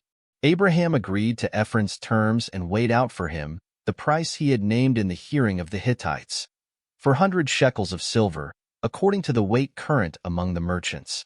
So Ephron's field in Machpelah near Mamre, both the field and the cave in it, and all the trees within the borders of the field, was deeded to Abraham as his property in the presence of all the Hittites who had come to the gate of the city. Afterward Abraham buried his wife Sarah in the cave in the field of Machpelah near Mamre, which is at Hebron, in the land of Canaan. So the field and the cave in it were deeded to Abraham by the Hittites as a burial site. Genesis 24. Abraham was now old and well advanced in years, and the Lord had blessed him in every way. He said to the chief servant in his household, the one in charge of all that he had, "Put your hand under my thigh. I want you to swear by the Lord, the God of heaven and the God of earth, that you will not get a wife for my son from the daughters of the Canaanites, among whom I am living, but will go to my country and my own relatives and get a wife for my son Isaac." The servant asked him, "What if the woman is unwilling to come back with me to this land? Shall I then take your son back to the country you came from?" "Make sure that you do not take my son back there," Abraham said. "The Lord, the God of heaven, who brought me out of my father's household and my native land, and who spoke to me and promised me on oath, saying, 'To your offspring I will give this land,' he will send his angel before you, so that you can get a wife for my son from there. If the woman is unwilling to come back with you, then you will be released from this oath of mine. Only do not take my son back there." So the servant put his hand under the thigh of his master Abraham and swore an oath to him concerning this matter. Then the servant took 10 of his master's camels and left, taking with him all kinds of good things from his master. He set out for Aram Naharaim and made his way to the town of Nahor. He had the camels kneel down near the well outside the town. It was toward evening, the time the women go out to draw water. Then he prayed, "O Lord, God of my master Abraham, give me success today, and show kindness to my master Abraham. See, I am standing beside this spring, and the daughters of the townspeople are coming out to draw water. May it be that when I say to a girl, 'Please let down your jar that I may have a drink,' and she says, 'Drink, and I'll water your camels too,' let her be the one you have chosen for your servant Isaac. By this I will know that you have shown kindness to my master." Before he had finished praying, Rebekah came out with her jar on her shoulder. She was the daughter of Bethuel son of Milcah, who was the wife of Abraham's brother Nahor. The girl was very beautiful, a virgin. No man had ever lain with her. She went down to the spring, filled her jar, and came up again. The servant hurried to meet her and said, "Please give me a little water from your jar." "Drink, my lord," she said, and quickly lowered the jar to her hands and gave him a drink. After she had given him a drink, she said, "I'll draw water for your camels too, until they have finished drinking." So she quickly emptied her jar into the trough, ran back to the well to draw more water, and drew enough for all his camels. Without saying a word, the man watched her closely to learn whether or not the Lord had made his journey successful. When the camels had finished drinking, The man took out a gold nose ring weighing a beka and 2 gold bracelets weighing 10 shekels. Then he asked, "Whose daughter are you? Please tell me, is there room in your father's house for us to spend the night?" She answered him, "I am the daughter of Bethuel, the son that Milcah bore to Nahor." And she added, "We have plenty of straw and fodder, as well as room for you to spend the night." Then the man bowed down and worshipped the Lord, saying, "Praise be to the Lord, the God of my master Abraham, who has not abandoned his kindness and faithfulness to my master. As for me, the Lord has led me on the journey to the house of my master's relatives." The girl ran and told her mother's household about these things. Now Rebekah had a brother named Laban, and he hurried out to the man at the spring. As soon as he had seen the nose ring and the bracelets on his sister's arms, and had heard Rebekah tell what the man said to her, he went out to the man and found him standing by the camels near the spring. "Come, you who are blessed by the Lord," he said. "Why are you standing out here? I have prepared the house and a place for the camels." So the man went to the house, and the camels were unloaded. Straw and fodder were brought for the camels, and water for him and his men to wash their feet. Then food was set before him, but he said, "I will not eat until I have told you what I have to say." "Then tell us," Laban said. So he said, "I am Abraham's servant. The Lord has blessed my master abundantly, and he has become wealthy. He has given him sheep and cattle, silver and gold, menservants and maidservants, and camels and donkeys. My master's wife Sarah has borne him a son in her old age, and he has given him everything he owns. And my master made me swear an oath and said, 'You must not get a wife for my son from the daughters of the Canaanites, in whose land I live, but go to my father's family and to my own clan, and get a wife for my son.' Then I asked my master, 'What if the woman will not come back with me?' He replied, 'The Lord, before whom I have walked, will send his angel with you and make your journey a success, so that you can get a wife for my son from my own clan and from my father's family. Then, when you go to my clan, you will be released from my oath. Even if they refuse to give her to you, you will be released from my oath.' When I came to the spring today, I said, 'O Lord, God of my master Abraham, if you will, please grant success to the journey on which I have come. See, I am standing beside this spring. If a maiden comes out to draw water and I say to her, "Please let me drink a little water from your jar," and if she says to me, "Drink, and I'll draw water for your camels too," let her be the one the Lord has chosen for my master's son." Before I finished praying in my heart, Rebekah came out, with her jar on her shoulder. She went down to the spring and drew water, and I said to her, "Please give me a drink." She quickly lowered her jar from her shoulder and said, "Drink, and I'll water your camels too." So I drank, and she watered the camels also. I asked her, "Whose daughter are you?" She said, "The daughter of Bethuel son of Nahor, whom Milcah bore to him."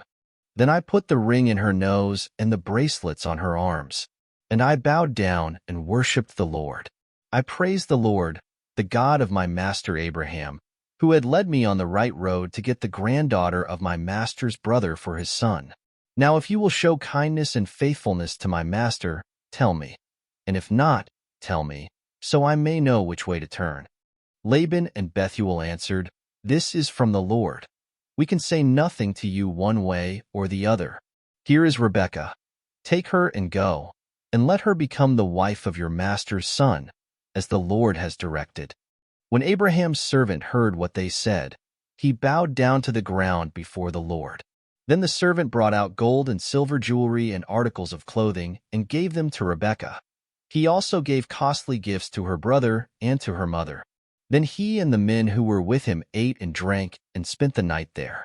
When they got up the next morning, he said, "Send me on my way to my master." But her brother and her mother replied, "Let the girl remain with us 10 days or so, then you may go." But he said to them, "Do not detain me, now that the Lord has granted success to my journey. Send me on my way so I may go to my master." Then they said, "Let's call the girl and ask her about it." So they called Rebekah and asked her, "Will you go with this man?" "I will go," she said. So they sent their sister Rebekah on her way, along with her nurse and Abraham's servant and his men. And they blessed Rebekah and said to her, "Our sister, may you increase to thousands upon thousands. May your offspring possess the gates of their enemies." Then Rebekah and her maids got ready and mounted their camels and went back with the man. So the servant took Rebekah and left. Now Isaac had come from Beer Lahai Roi, for he was living in the Negev. He went out to the field one evening to meditate, and as he looked up, he saw camels approaching. Rebekah also looked up and saw Isaac. She got down from her camel and asked the servant, "Who is that man in the field coming to meet us?" "He is my master," the servant answered. So she took her veil and covered herself. Then the servant told Isaac all he had done. Isaac brought her into the tent of his mother Sarah, and he married Rebekah.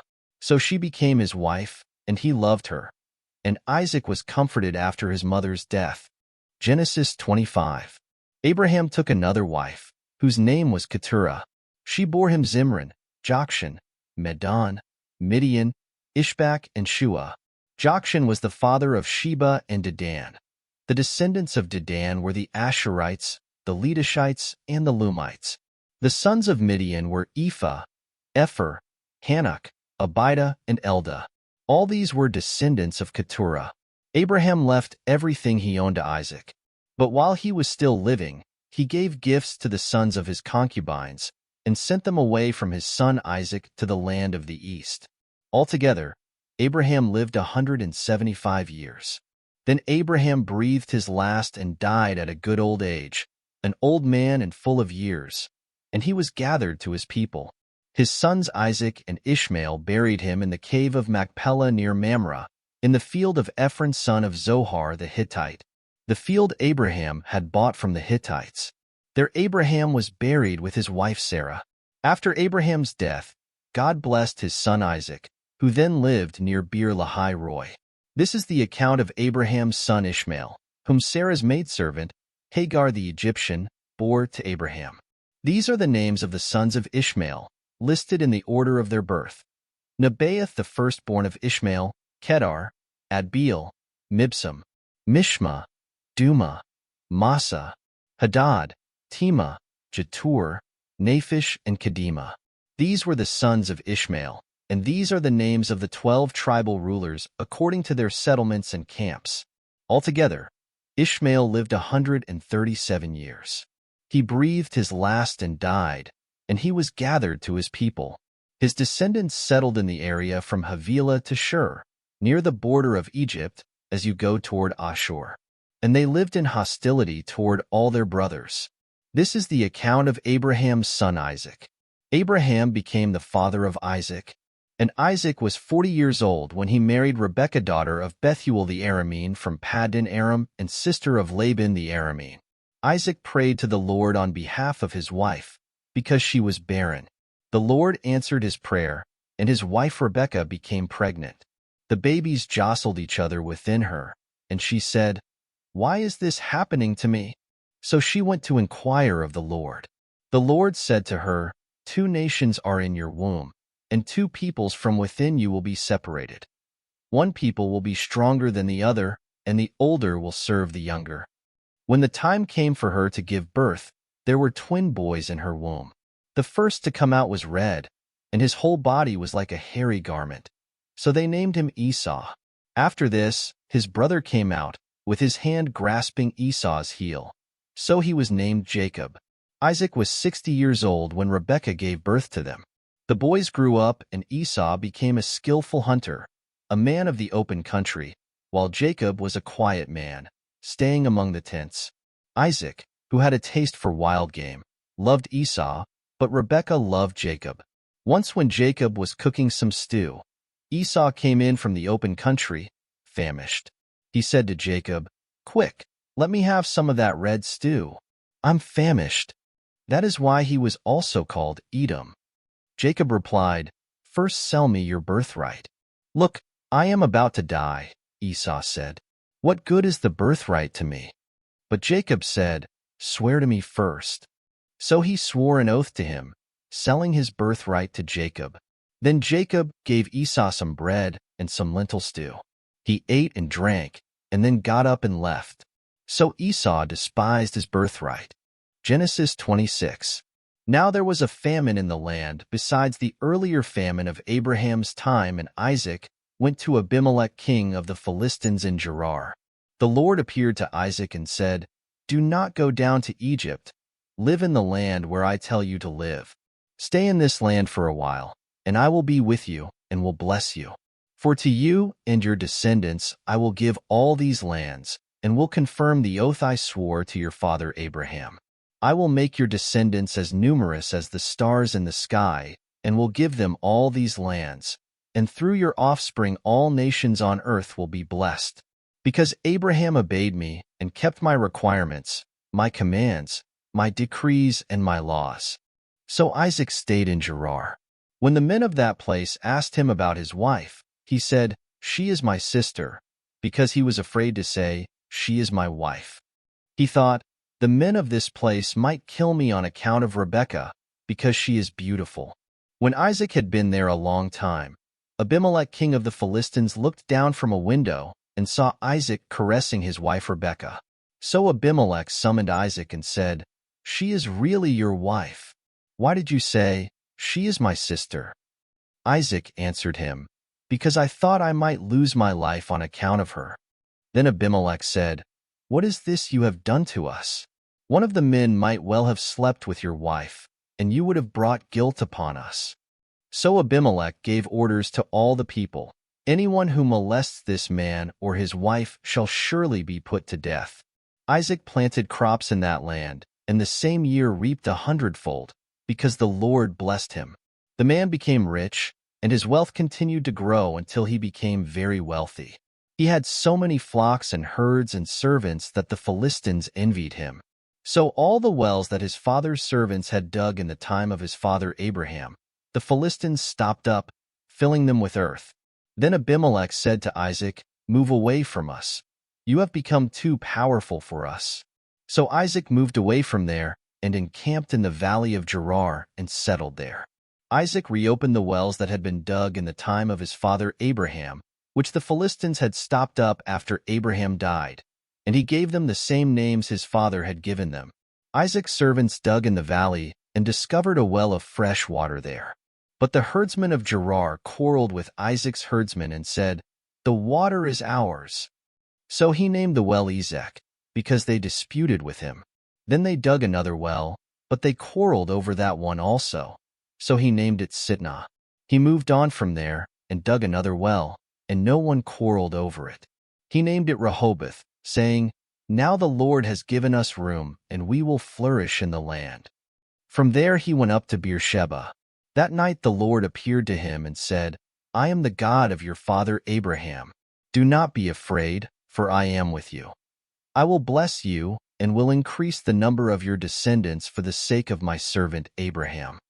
Isaac built an altar there and called on the name of the Lord. There he pitched his tent, and there his servants dug a well. Meanwhile, Abimelech had come to him from Gerar, with Ahuzzath his personal adviser and Phicol the commander of his forces. Isaac asked them, "Why have you come to me, since you were hostile to me and sent me away?" They answered, "We saw clearly that the Lord was with you. So we said, there ought to be a sworn agreement between us and you. Let us make a treaty with you, that you will do us no harm, just as we did not molest you, but always treated you well and sent you away in peace. And now you are blessed by the Lord." Isaac then made a feast for them, and they ate and drank. Early the next morning the men swore an oath to each other. Then Isaac sent them on their way, and they left him in peace. That day Isaac's servants came and told him about the well they had dug. They said, "We've found water." He called it Sheba, and to this day the name of the town has been Beersheba. When Esau was 40 years old, he married Judith daughter of Beeri the Hittite, and also Basemath daughter of Elon the Hittite. They were a source of grief to Isaac and Rebekah. Genesis 27. When Isaac was old and his eyes were so weak that he could no longer see, he called for Esau his older son and said to him, "My son." "Here I am," he answered. Isaac said, I am now an old man and don't know the day of my death. Now then, get your weapons, your quiver, and bow and go out to the open country to hunt some wild game for me. Prepare me the kind of tasty food I like and bring it to me to eat, so that I may give you my blessing before I die. Now Rebekah was listening as Isaac spoke to his son Esau. When Esau left for the open country to hunt game and bring it back, Rebekah said to her son Jacob, Look, I overheard your father say to your brother Esau, Bring me some game and prepare me some tasty food to eat, so that I may give you my blessing in the presence of the Lord before I die. Now, my son, listen carefully and do what I tell you. Go out to the flock and bring me 2 choice young goats, so I can prepare some tasty food for your father, just the way he likes it. Then take it to your father to eat, so that he may give you his blessing before he dies. Jacob said to Rebekah his mother, But my brother Esau is a hairy man, and I'm a man with smooth skin. What if my father touches me? I would appear to be tricking him and would bring down a curse on myself rather than a blessing. His mother said to him, My son, let the curse fall on me. Just do what I say. Go and get them for me. So he went and got them and brought them to his mother, and she prepared some tasty food, just the way his father liked it. Then Rebekah took the best clothes of Esau, her older son, which she had in the house, and put them on her younger son Jacob. She also covered his hands and the smooth part of his neck with the goatskins. Then she handed to her son Jacob the tasty food and the bread she had made. He went to his father and said, My father. Yes, my son, he answered. Who is it? Jacob said to his father, I am Esau, your firstborn. I have done as you told me. Please sit up and eat some of my game, so that you may give me your blessing. Isaac asked his son, How did you find it so quickly, my son? The Lord your God gave me success, he replied. Then Isaac said to Jacob, Come near so I can touch you, my son, to know whether you really are my son Esau or not. Jacob went close to his father Isaac, who touched him and said, The voice is the voice of Jacob, but the hands are the hands of Esau. He did not recognize him, for his hands were hairy like those of his brother Esau. So he blessed him. Are you really my son Esau? He asked. I am, he replied. Then he said, My son, bring me some of your game to eat, so that I may give you my blessing. Jacob brought it to him, and he ate, and he brought some wine and he drank. Then his father Isaac said to him, Come here, my son, and kiss me. So he went to him and kissed him. When Isaac caught the smell of his clothes, he blessed him and said, Ah, the smell of my son is like the smell of a field that the Lord has blessed. May God give you of heaven's dew and of earth's richness, an abundance of grain and new wine. May nations serve you, and peoples bow down to you. Be Lord over your brothers, and may the sons of your mother bow down to you. May those who curse you be cursed, and those who bless you be blessed. After Isaac finished blessing him and Jacob had scarcely left his father's presence, his brother Esau came in from hunting. He too prepared some tasty food and brought it to his father. Then he said to him, My father, sit up and eat some of my game, so that you may give me your blessing. His father Isaac asked him, Who are you? I am your son, he answered, your firstborn Esau. Isaac trembled violently and said, Who was it, then, that hunted game and brought it to me? I ate it just before you came, and I blessed him, and indeed he will be blessed. When Esau heard his father's words, he burst out with a loud and bitter cry and said to his father, Bless me too, my father. But he said, Your brother came deceitfully and took your blessing. Esau said, Isn't he rightly named Jacob? He has deceived me these 2 times. He took my birthright, and now he's taken my blessing. Then he asked, Haven't you reserved any blessing for me? Isaac answered Esau, I have made him lord over you, and have made all his relatives his servants, and I have sustained him with grain and new wine. So what can I possibly do for you, my son? Esau said to his father, Do you have only one blessing, my father? Bless me too, my father. Then Esau wept aloud. His father Isaac answered him, Your dwelling will be away from the earth's richness, away from the dew of heaven above. You will live by the sword, and you will serve your brother. But when you grow restless, you will throw his yoke from off your neck." Esau held a grudge against Jacob because of the blessing his father had given him. He said to himself, "The days of mourning for my father are near. Then I will kill my brother Jacob." When Rebekah was told what her older son Esau had said, she sent for her younger son Jacob and said to him, "Your brother Esau is consoling himself with the thought of killing you. Now then, my son, do what I say. Flee at once to my brother Laban in Haran. Stay with him for a while until your brother's fury subsides. When your brother is no longer angry with you and forgets what you did to him, I'll send word for you to come back from there. Why should I lose both of you in one day?" Then Rebekah said to Isaac, "I'm disgusted with living because of these Hittite women. If Jacob takes a wife from among the women of this land, from Hittite women like these, my life will not be worth living." Genesis 28. So Isaac called for Jacob and blessed him and commanded him, "Do not marry a Canaanite woman. Go at once to Paddan Aram, to the house of your mother's father Bethuel. Take a wife for yourself there, from among the daughters of Laban, your mother's brother. May God Almighty bless you, and make you fruitful and increase your numbers until you become a community of peoples. May he give you and your descendants the blessing given to Abraham, so that you may take possession of the land where you now live as an alien, the land God gave to Abraham." Then Isaac sent Jacob on his way, and he went to Paddan Aram, to Laban son of Bethuel the Aramean, the brother of Rebekah, who was the mother of Jacob and Esau. Now Esau learned that Isaac had blessed Jacob and had sent him to Paddan Aram to take a wife from there, and that when he blessed him he commanded him, "Do not marry a Canaanite woman," and that Jacob had obeyed his father and mother and had gone to Paddan Aram. Esau then realized how displeasing the Canaanite women were to his father Isaac. So he went to Ishmael and married Mahalath, the sister of Nebaioth and daughter of Ishmael son of Abraham, in addition to the wives he already had. Jacob left Beersheba and set out for Haran. When he reached a certain place, he stopped for the night because the sun had set. Taking one of the stones there, he put it under his head and lay down to sleep. He had a dream in which he saw a stairway resting on the earth, with its top reaching to heaven, and the angels of God were ascending and descending on it. There above it stood the Lord, and he said, "I am the Lord, the God of your father Abraham and the God of Isaac. I will give you and your descendants the land on which you are lying. Your descendants will be like the dust of the earth, and you will spread out to the west and to the east, to the north and to the south. All peoples on earth will be blessed through you and your offspring. I am with you and will watch over you wherever you go, and I will bring you back to this land.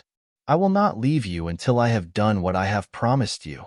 When Jacob awoke from his sleep, he thought, "Surely the Lord is in this place, and I was not aware of it." He was afraid and said, "How awesome is this place! This is none other than the house of God. This is the gate of heaven."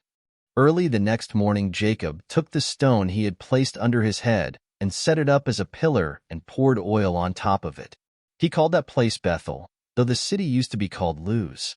Then Jacob made a vow, saying, "If God will be with me and will watch over me on this journey I am taking and will give me food to eat and clothes to wear, so that I return safely to my father's house, then the Lord will be my God. And this stone that I have set up as a pillar will be God's house, and of all that you give me I will give you a tenth." Genesis 29.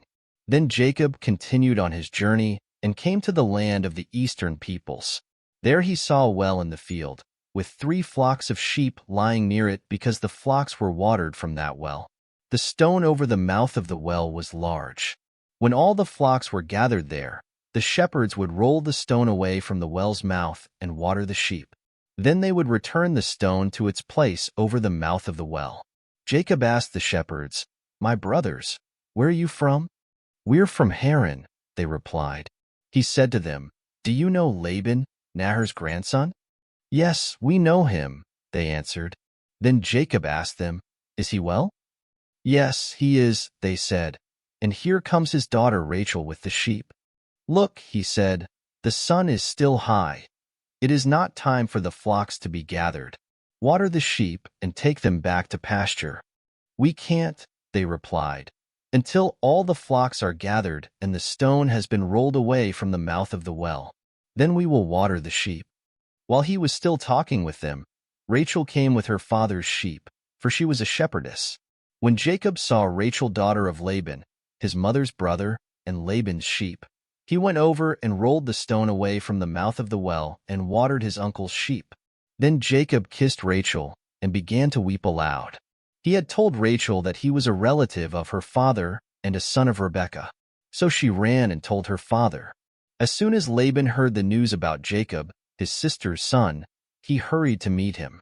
He embraced him and kissed him and brought him to his home, and there Jacob told him all these things. Then Laban said to him, "You are my own flesh and blood." After Jacob had stayed with him for a whole month, Laban said to him, "Just because you are a relative of mine, should you work for me for nothing? Tell me what your wages should be." Now Laban had 2 daughters. The name of the older was Leah, and the name of the younger was Rachel.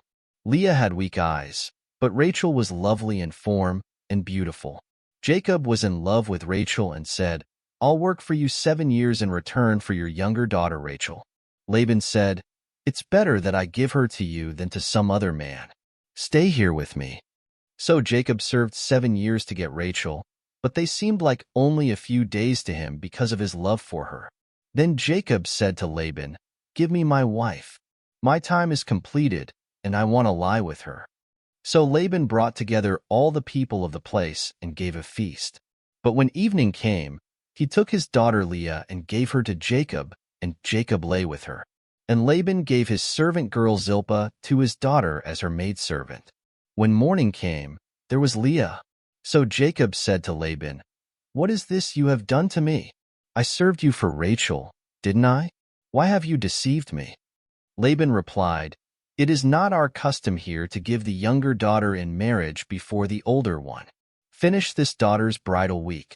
Then we will give you the younger one also, in return for another 7 years of work." And Jacob did so. He finished the week with Leah, and then Laban gave him his daughter Rachel to be his wife. Laban gave his servant girl Bilhah to his daughter Rachel as her maidservant. Jacob lay with Rachel also, and he loved Rachel more than Leah. And he worked for Laban another 7 years. When the Lord saw that Leah was not loved, he opened her womb, but Rachel was barren. Leah became pregnant and gave birth to a son. She named him Reuben, for she said, "It is because the Lord has seen my misery. Surely my husband will love me now." She conceived again, and when she gave birth to a son she said, "Because the Lord heard that I am not loved, he gave me this one too." So she named him Simeon. Again she conceived, and when she gave birth to a son she said, "Now at last my husband will become attached to me, because I have borne him 3 sons." So he was named Levi. She conceived again, and when she gave birth to a son she said, "This time I will praise the Lord." So she named him Judah. Then she stopped having children. Genesis 30. When Rachel saw that she was not bearing Jacob any children, she became jealous of her sister. So she said to Jacob, "Give me children, or I'll die." Jacob became angry with her and said, "Am I in the place of God, who has kept you from having children?" Then she said, "Here is Bilhah, my maidservant. Sleep with her so that she can bear children for me, and that through her I too can build a family." So she gave him her servant Bilhah as a wife. Jacob slept with her, and she became pregnant and bore him a son. Then Rachel said, "God has vindicated me. He has listened to my plea and given me a son." Because of this she named him Dan. Rachel's servant Bilhah conceived again and bore Jacob a second son. Then Rachel said, "I have had a great struggle with my sister, and I have one." So she named him Naphtali. When Leah saw that she had stopped having children, she took her maidservant Zilpah and gave her to Jacob as a wife. Leah's servant Zilpah bore Jacob a son. Then Leah said, "What good fortune!" So she named him Gad. Leah's servant Zilpah bore Jacob a second son. Then Leah said, "How happy I am! The women will call me happy." So she named him Asher. During wheat harvest, Reuben went out into the fields and found some mandrake plants, which he brought to his mother Leah. Rachel said to Leah, "Please give me some of your son's mandrakes." But she said to her, "Wasn't it enough that you took away my husband? Will you take my son's mandrakes too?" "Very well," Rachel said. "He can sleep with you tonight in return for your son's mandrakes." So when Jacob came in from the fields that evening, Leah went out to meet him. "You must sleep with me," she said. "I have hired you with my son's mandrakes." So he slept with her that night. God listened to Leah, and she became pregnant and bore Jacob a fifth son. Then Leah said, "God has rewarded me for giving my maidservant to my husband." So she named him Issachar. Leah conceived again and bore Jacob a sixth son. Then Leah said, "God has presented me with a precious gift. This time my husband will treat me with honor, because I have borne him six sons." So she named him Zebulun. Sometime later she gave birth to a daughter and named her Dinah. Then God remembered Rachel. He listened to her and opened her womb. She became pregnant and gave birth to a son and said, "God has taken away my disgrace." She named him Joseph and said, "May the Lord add to me another son." After Rachel gave birth to Joseph, Jacob said to Laban, "Send me on my way so I can go back to my own homeland. Give me my wives and children, for whom I have served you, and I will be on my way. You know how much work I've done for you." But Laban said to him, "If I have found favor in your eyes, please stay. I have learned by divination that the Lord has blessed me because of you." He added, "Name your wages, and I will pay them." Jacob said to him, "You know how I have worked for you, and how your livestock has fared under my care. The little you had before I came has increased greatly, and the Lord has blessed you wherever I have been. But now, when may I do something for my own household?" "What shall I give you?" he asked. "Don't give me anything," Jacob replied. "But if you will do this one thing for me, I will go on tending your flocks and watching over them. Let me go through all your flocks today and remove from them every speckled or spotted sheep, every dark-colored lamb, and every spotted or speckled goat. They will be my wages. And my honesty will testify for me in the future, whenever you check on the wages you have paid me. Any goat in my possession that is not speckled or spotted, or any lamb that is not dark-colored, will be considered stolen." "Agreed," said Laban. "Let it be as you have said."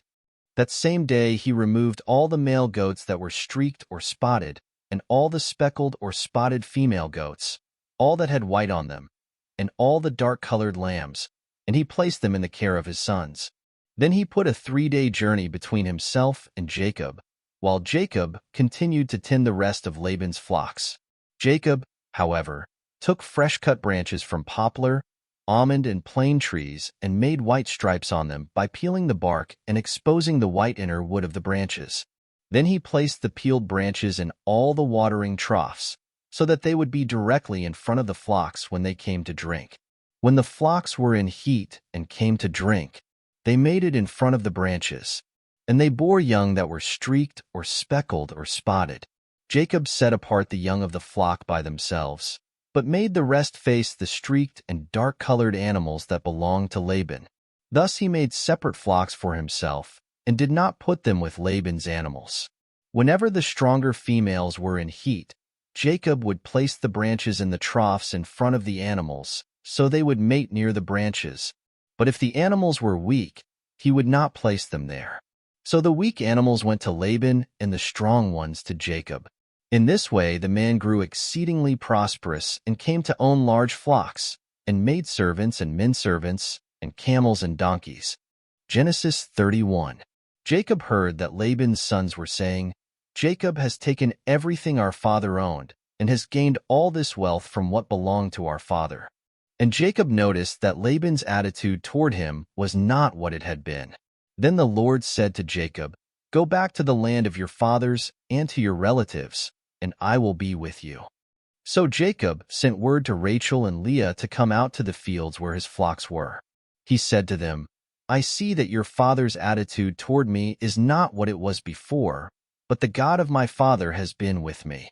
You know that I've worked for your father with all my strength, yet your father has cheated me by changing my wages 10 times.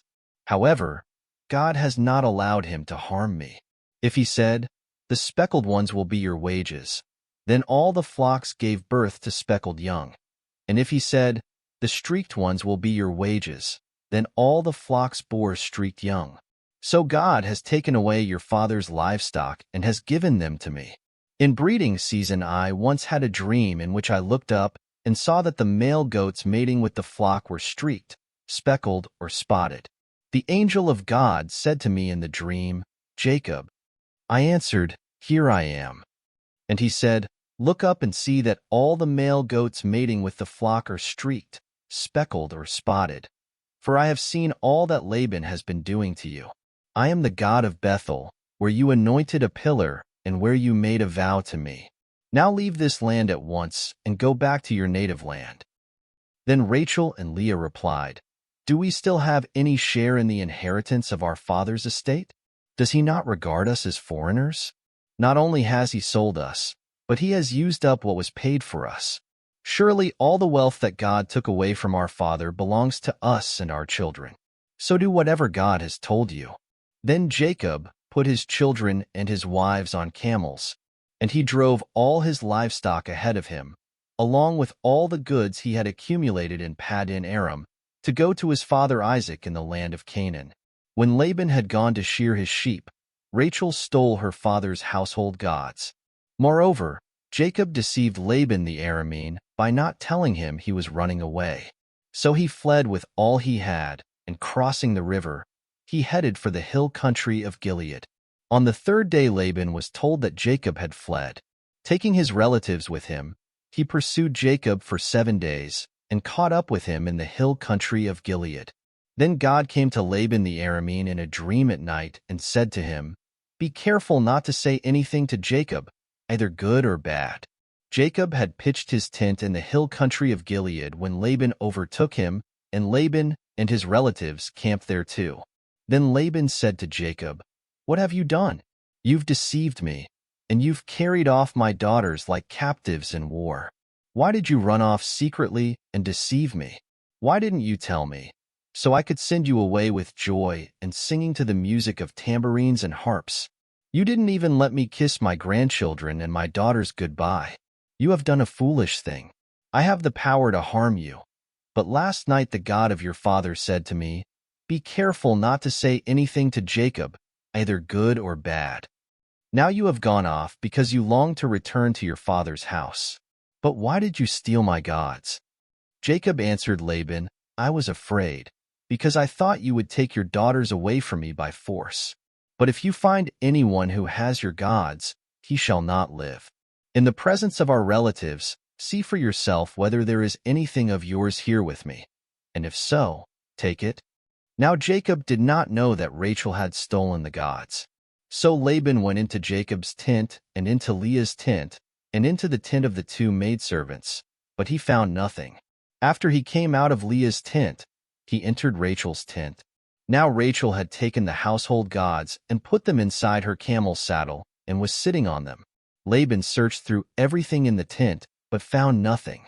Rachel said to her father, "Don't be angry, my lord, that I cannot stand up in your presence.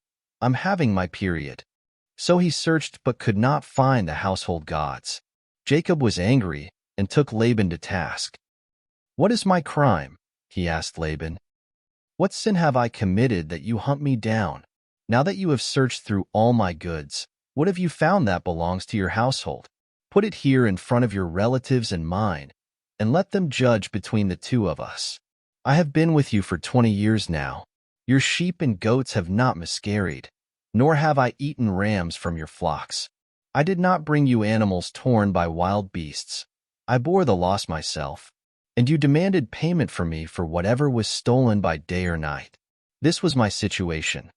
The heat consumed me in the daytime and the cold at night, and sleep fled from my eyes. It was like this for the 20 years I was in your household. I worked for you 14 years for your 2 daughters and 6 years for your flocks, and you changed my wages 10 times. If the God of my father, the God of Abraham and the fear of Isaac, had not been with me, you would surely have sent me away empty-handed.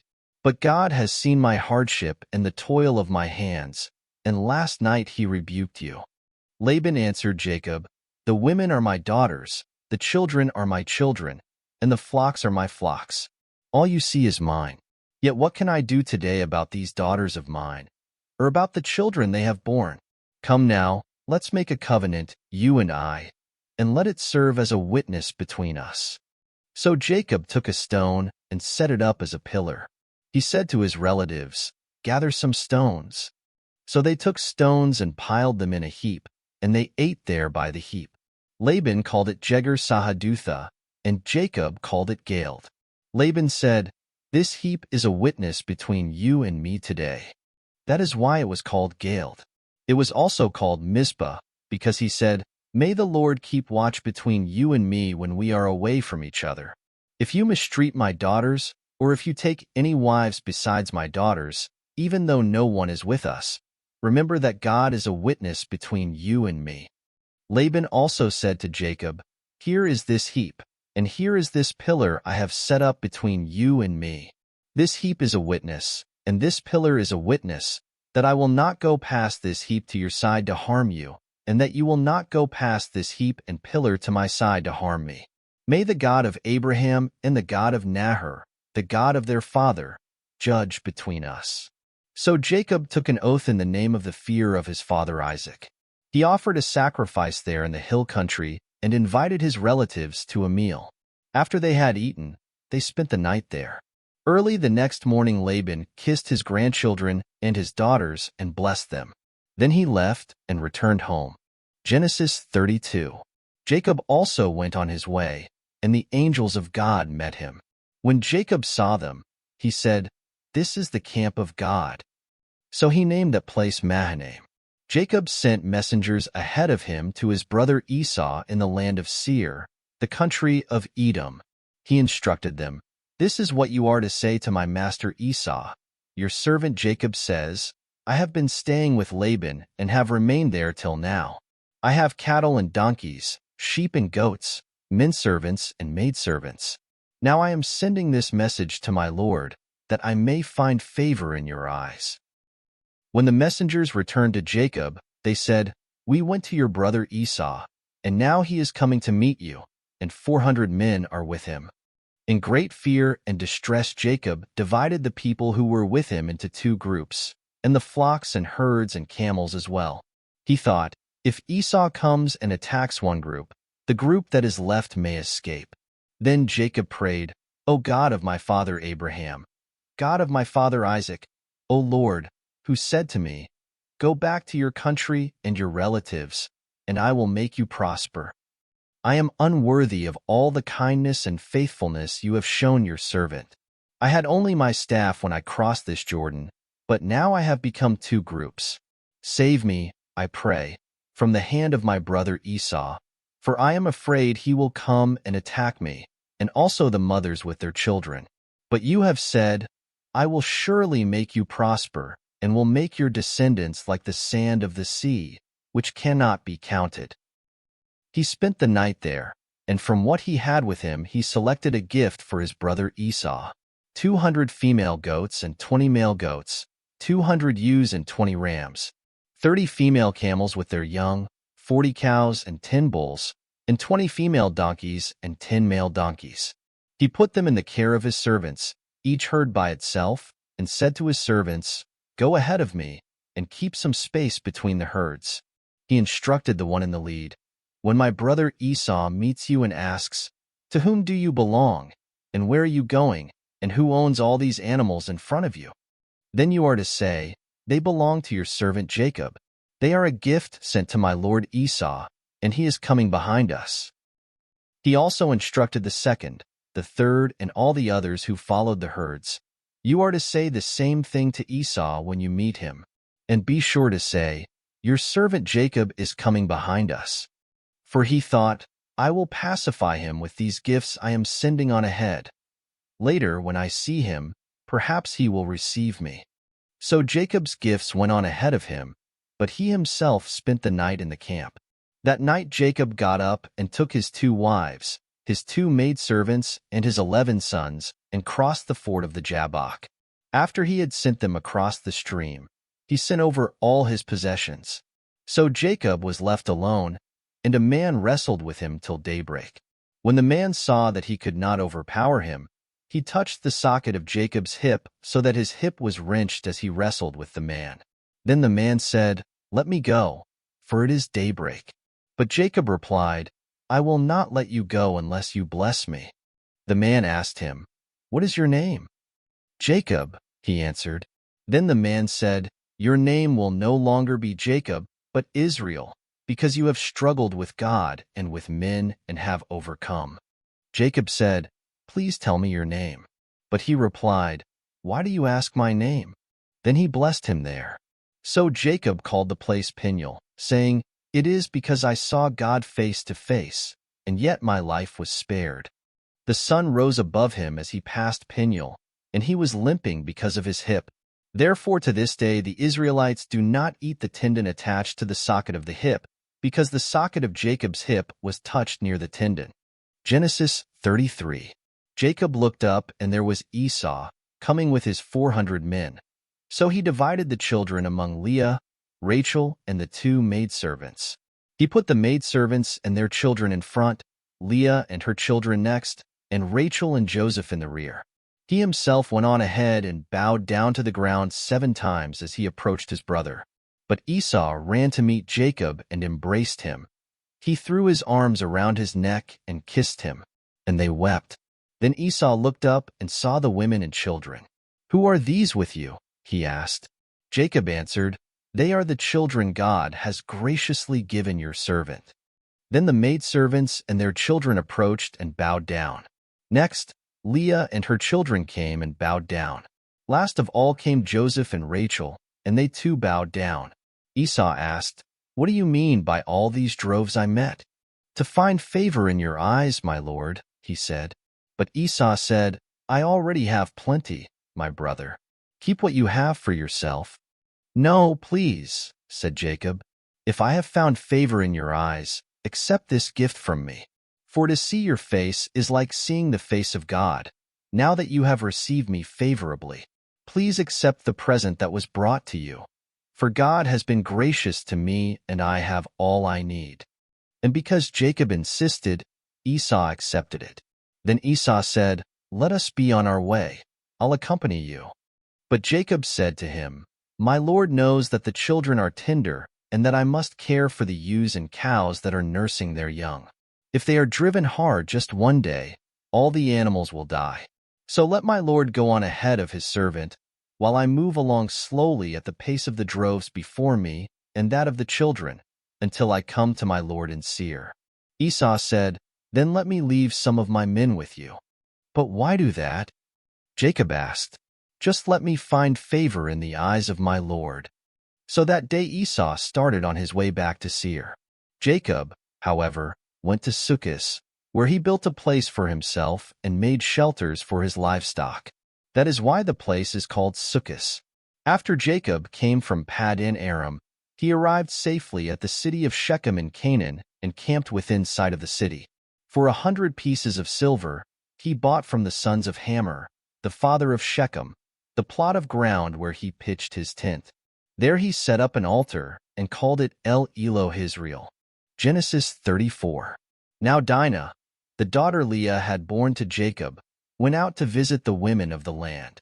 When Shechem son of Hamor the Hivite, the ruler of that area, saw her, he took her and violated her.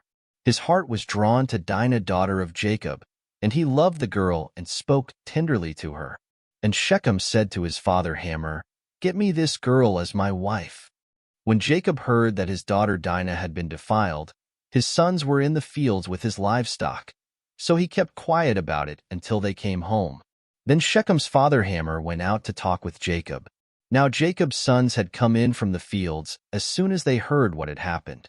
They were filled with grief and fury, because Shechem had done a disgraceful thing in Israel by lying with Jacob's daughter, a thing that should not be done. But Hamor said to them, "My son Shechem has his heart set on your daughter. Please give her to him as his wife. Intermarry with us. Give us your daughters and take our daughters for yourselves. You can settle among us. The land is open to you. Live in it, trade in it, and acquire property in it. Then Shechem said to Dinah's father and brothers, "Let me find favor in your eyes, and I will give you whatever you ask. Make the price for the bride and the gift I am to bring as great as you like, and I'll pay whatever you ask me. Only give me the girl as my wife." Because their sister Dinah had been defiled, Jacob's sons replied deceitfully as they spoke to Shechem and his father Hamor.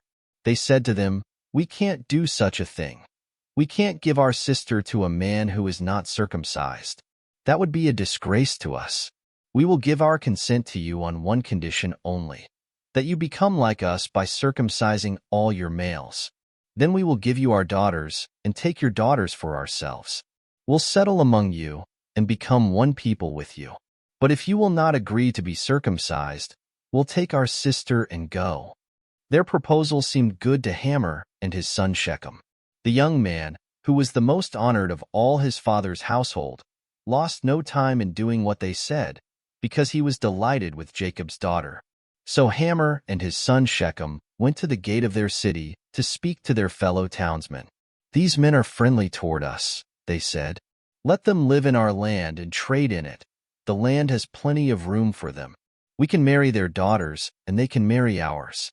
But the men will consent to live with us as one people only on the condition that our males be circumcised, as they themselves are. Won't their livestock, their property, and all their other animals become ours?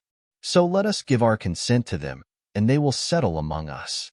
All the men who went out of the city gate agreed with Hamor and his son Shechem, and every male in the city was circumcised. 3 days later, while all of them were still in pain, 2 of Jacob's sons, Simeon and Levi, Dinah's brothers, took their swords and attacked the unsuspecting city, killing every male. They put Hamor and his son Shechem to the sword, and took Dinah from Shechem's house and left. The sons of Jacob came upon the dead bodies and looted the city where their sister had been defiled. They seized their flocks and herds and donkeys and everything else of theirs in the city and out in the fields. They carried off all their wealth and all their women and children, taking as plunder everything in the houses. Then Jacob said to Simeon and Levi, "You have brought trouble on me by making me a stench to the Canaanites and Perizzites, the people living in this land. We are few in number, and if they join forces against me and attack me, I and my household will be destroyed." But they replied, "Should he have treated our sister like a prostitute?" Genesis 35. Then God said to Jacob, "Go up to Bethel and settle there, and build an altar there to God, who appeared to you when you were fleeing from your brother Esau." So Jacob said to his household and to all who were with him, "Get rid of the foreign gods you have with you, and purify yourselves and change your clothes. Then come, let us go up to Bethel, where I will build an altar to God, who answered me in the day of my distress and who has been with me wherever I have gone." So they gave Jacob all the foreign gods they had and the rings in their ears, and Jacob buried them under the oak at Shechem. Then they set out, and the terror of God fell upon the towns all around them, so that no one pursued them. Jacob and all the people with him came to Luz, that is, Bethel, in the land of Canaan. There he built an altar, and he called the place El Bethel, because it was there that God revealed himself to him when he was fleeing from his brother. Now Deborah, Rebekah's nurse, died and was buried under the oak below Bethel. So it was named Allon-Bachuth. After Jacob returned from Paddan Aram, God appeared to him again and blessed him. God said to him, "Your name is Jacob, but you will no longer be called Jacob. Your name will be Israel." So he named him Israel. And God said to him, "I am God Almighty. Be fruitful and increase in number. A nation and a community of nations will come from you, and kings will come from your body. The land I gave to Abraham and Isaac I also give to you, and I will give this land to your descendants after you." Then God went up from him at the place where he had talked with him. Jacob set up a stone pillar at the place where God had talked with him, and he poured out a drink offering on it. He also poured oil on it. Jacob called the place where God had talked with him Bethel. Then they moved on from Bethel. While they were still some distance from Ephrath, Rachel began to give birth and had great difficulty. And as she was having great difficulty in childbirth, the midwife said to her, "Don't be afraid, for you have another son? As she breathed her last, for she was dying, she named her son Benoni. But his father named him Benjamin. So Rachel died and was buried on the way to Ephrath, that is, Bethlehem. Over her tomb Jacob set up a pillar, and to this day that pillar marks Rachel's tomb. Israel moved on again and pitched his tent beyond Migdal-eder. While Israel was living in that region, Reuben went in and slept with his father's concubine Bilhah, and Israel heard of it. Jacob had 12 sons. The sons of Leah: Reuben the firstborn of Jacob, Simeon, Levi, Judah, Issachar, and Zebulun. The sons of Rachel: Joseph and Benjamin. The sons of Rachel's maidservant Bilhah: Dan and Naphtali. The sons of Leah's maidservant Zilpah: Gad and Asher. These were the sons of Jacob, who were born to him in Paddan Aram. Jacob came home to his father Isaac in Mamre, near Kiriath Arba, that is, Hebron, where Abraham and Isaac had stayed. Isaac lived 180 years. Then he breathed his last and died, and was gathered to his people, old and full of years. And his sons Esau and Jacob buried him. Genesis 36. This is the account of Esau, that is, Edom. Esau took his wives from the women of Canaan: Adah daughter of Elon the Hittite, and Oholibamah daughter of Anna and granddaughter of Zibeon the Hivite. Also Basemath daughter of Ishmael and sister of Nebaioth. Adah bore Eliphaz to Esau, Basemath bore Ruel, and Oholibamah bore Jush, Jalem, and Korah. These were the sons of Esau, who were born to him in Canaan. Esau took his wives and sons and daughters and all the members of his household, as well as his livestock and all his other animals and all the goods he had acquired in Canaan, and moved to a land some distance from his brother Jacob. Their possessions were too great for them to remain together. The land where they were staying could not support them both because of their livestock. So Esau, that is, Edom, settled in the hill country of Seir. This is the account of Esau, the father of the Edomites in the hill country of Seir. These are the names of Esau's sons: Eliphaz, the son of Esau's wife Adah, and Ruel, the son of Esau's wife Basemath. The sons of Eliphaz: Taman, Omar, Zepho, Gatam, and Kenaz. Esau's son Eliphaz also had a concubine named Timnah, who bore him Amalek. These were grandsons of Esau's wife Adah. The sons of Ruel: Nahath, Zerah, Shammah, and Mizah. These were grandsons of Esau's wife Basemath. The sons of Esau's wife Oholibamah daughter of Anna and granddaughter of Zibeon, whom she bore to Esau: Jush, Jalem, and Korah. These were the chiefs among Esau's descendants. The sons of Eliphaz the firstborn of Esau: chiefs Taman, Omar, Zepho, Kenaz, Korah, Gatam, and Amalek. These were the chiefs descended from Eliphaz in Edom. They were grandsons of Adah. The sons of Esau's son Ruel: chiefs Nahath, Zerah, Shammah, and Mizah. These were the chiefs descended from Ruel in Edom. They were grandsons of Esau's wife Basemath. The sons of Esau's wife Oholibamah: chiefs Jush, Jalem, and Korah. These were the chiefs descended from Esau's wife Oholibamah daughter of Anna. These were the sons of Esau, that is, Edom, and these were their chiefs. These were the sons of Seir the Horite, who were living in the region: Lotan, Shobal, Zibeon, Anna, Dishan, Ezer, and Dishon. These sons of Seir in Edom were Horite chiefs. The sons of Lotan: Hori and Homam. Timnah was Lotan's sister. The sons of Shobal: Alvan, Manahath, Ebal, Shepho, and Onam. The sons of Zibeon: Aiah and Anna. This is the Anna who discovered the hot springs in the desert while he was grazing the donkeys of his father Zibeon. The children of Anna: Dishan and Oholibamah daughter of Anna. The sons of Dishan: Hemdan, Eshban, Ithran, and Karen. The sons of Ezer: Bilhan, Zavan, and Akan. The sons of Dishon: Uzi and Aaron. These were the Horite chiefs: Lotan, Shobal, Zibeon, Anna, Dishan, Ezer, and Dishon. These were the Horite chiefs, according to their divisions, in the land of Seir. These were the kings who reigned in Edom before any Israelite king reigned. Bela son of Beer became king of Edom.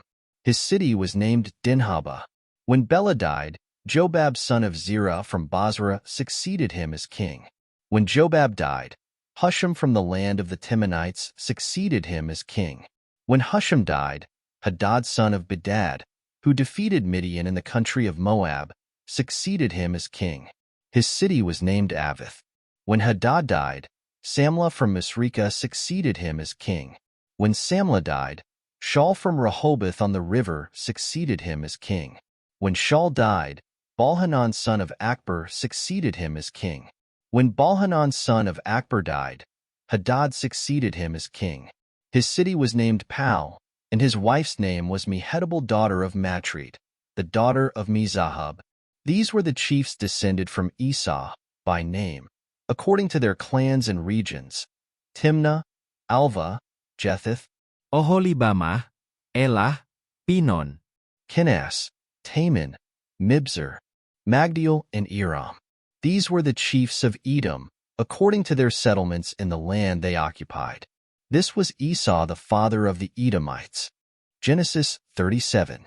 Jacob lived in the land where his father had stayed, the land of Canaan.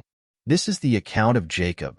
Joseph, a young man of 17, was tending the flocks with his brothers, the sons of Bilhah and the sons of Zilpah, his father's wives, and he brought their father a bad report about them.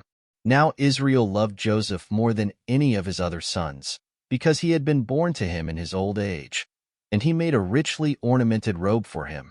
When his brothers saw that their father loved him more than any of them, they hated him and could not speak a kind word to him.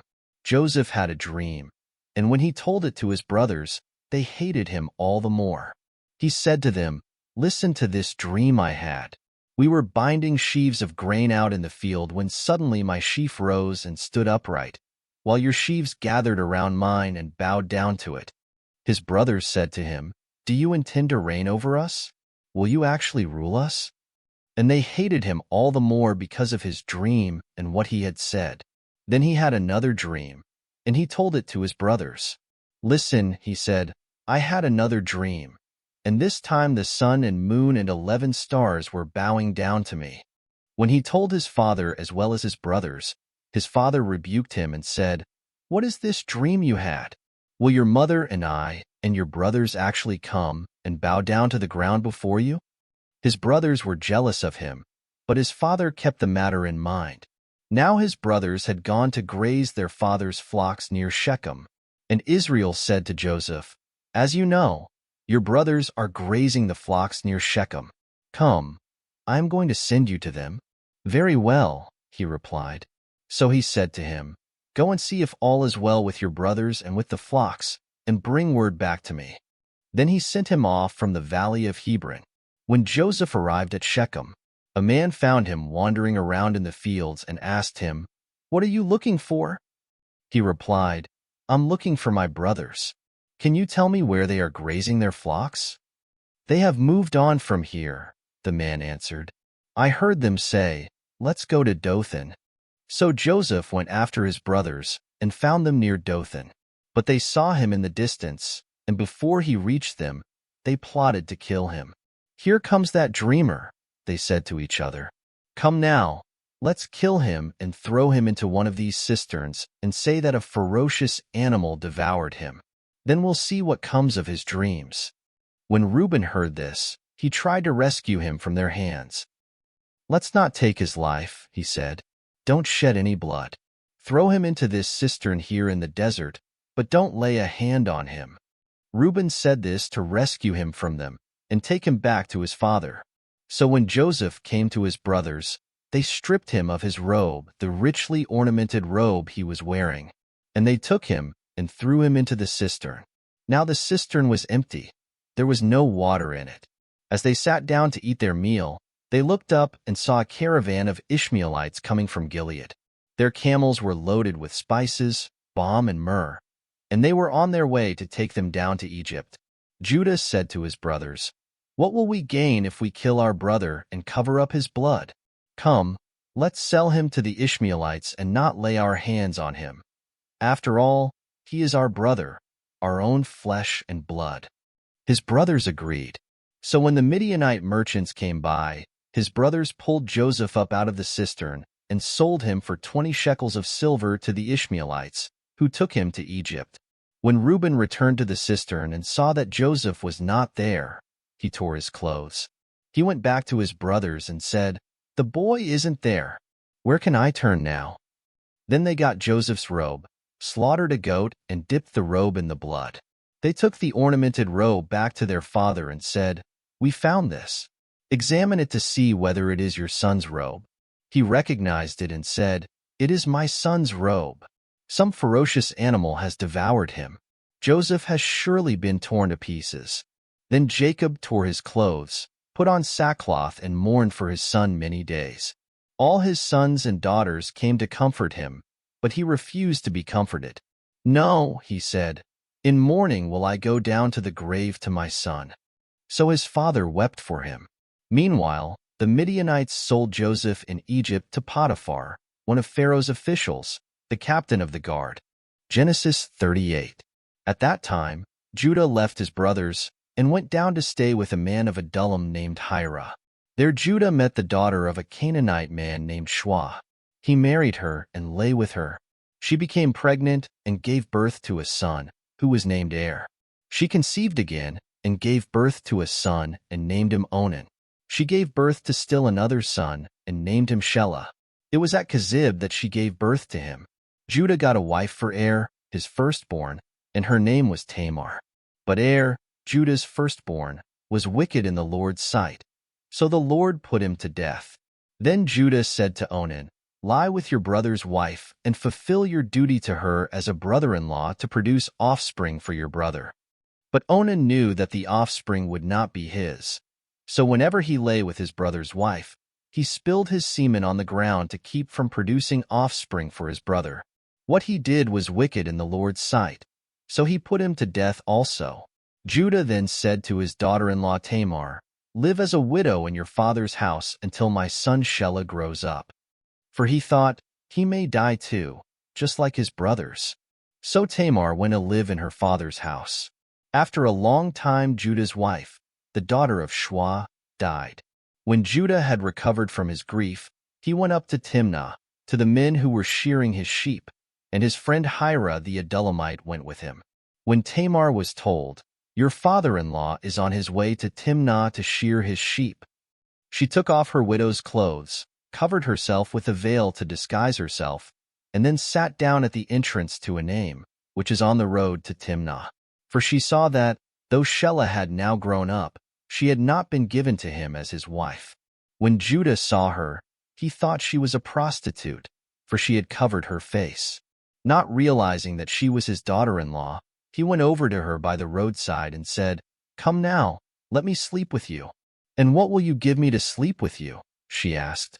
"I'll send you a young goat from my flock," he said. "Will you give me something as a pledge until you send it?" she asked. He said, "What pledge should I give you?" "Your seal and its cord, and the staff in your hand," she answered. So he gave them to her and slept with her, and she became pregnant by him. After she left, she took off her veil and put on her widow's clothes again. Meanwhile, Judah sent the young goat by his friend the Adullamite in order to get his pledge back from the woman, but he did not find her. He asked the men who lived there, "Where is the shrine prostitute who was beside the road at Enaim?" "There hasn't been any shrine prostitute here," they said. So he went back to Judah and said, "I didn't find her." Besides, the men who lived there said, "There hasn't been any shrine prostitute here."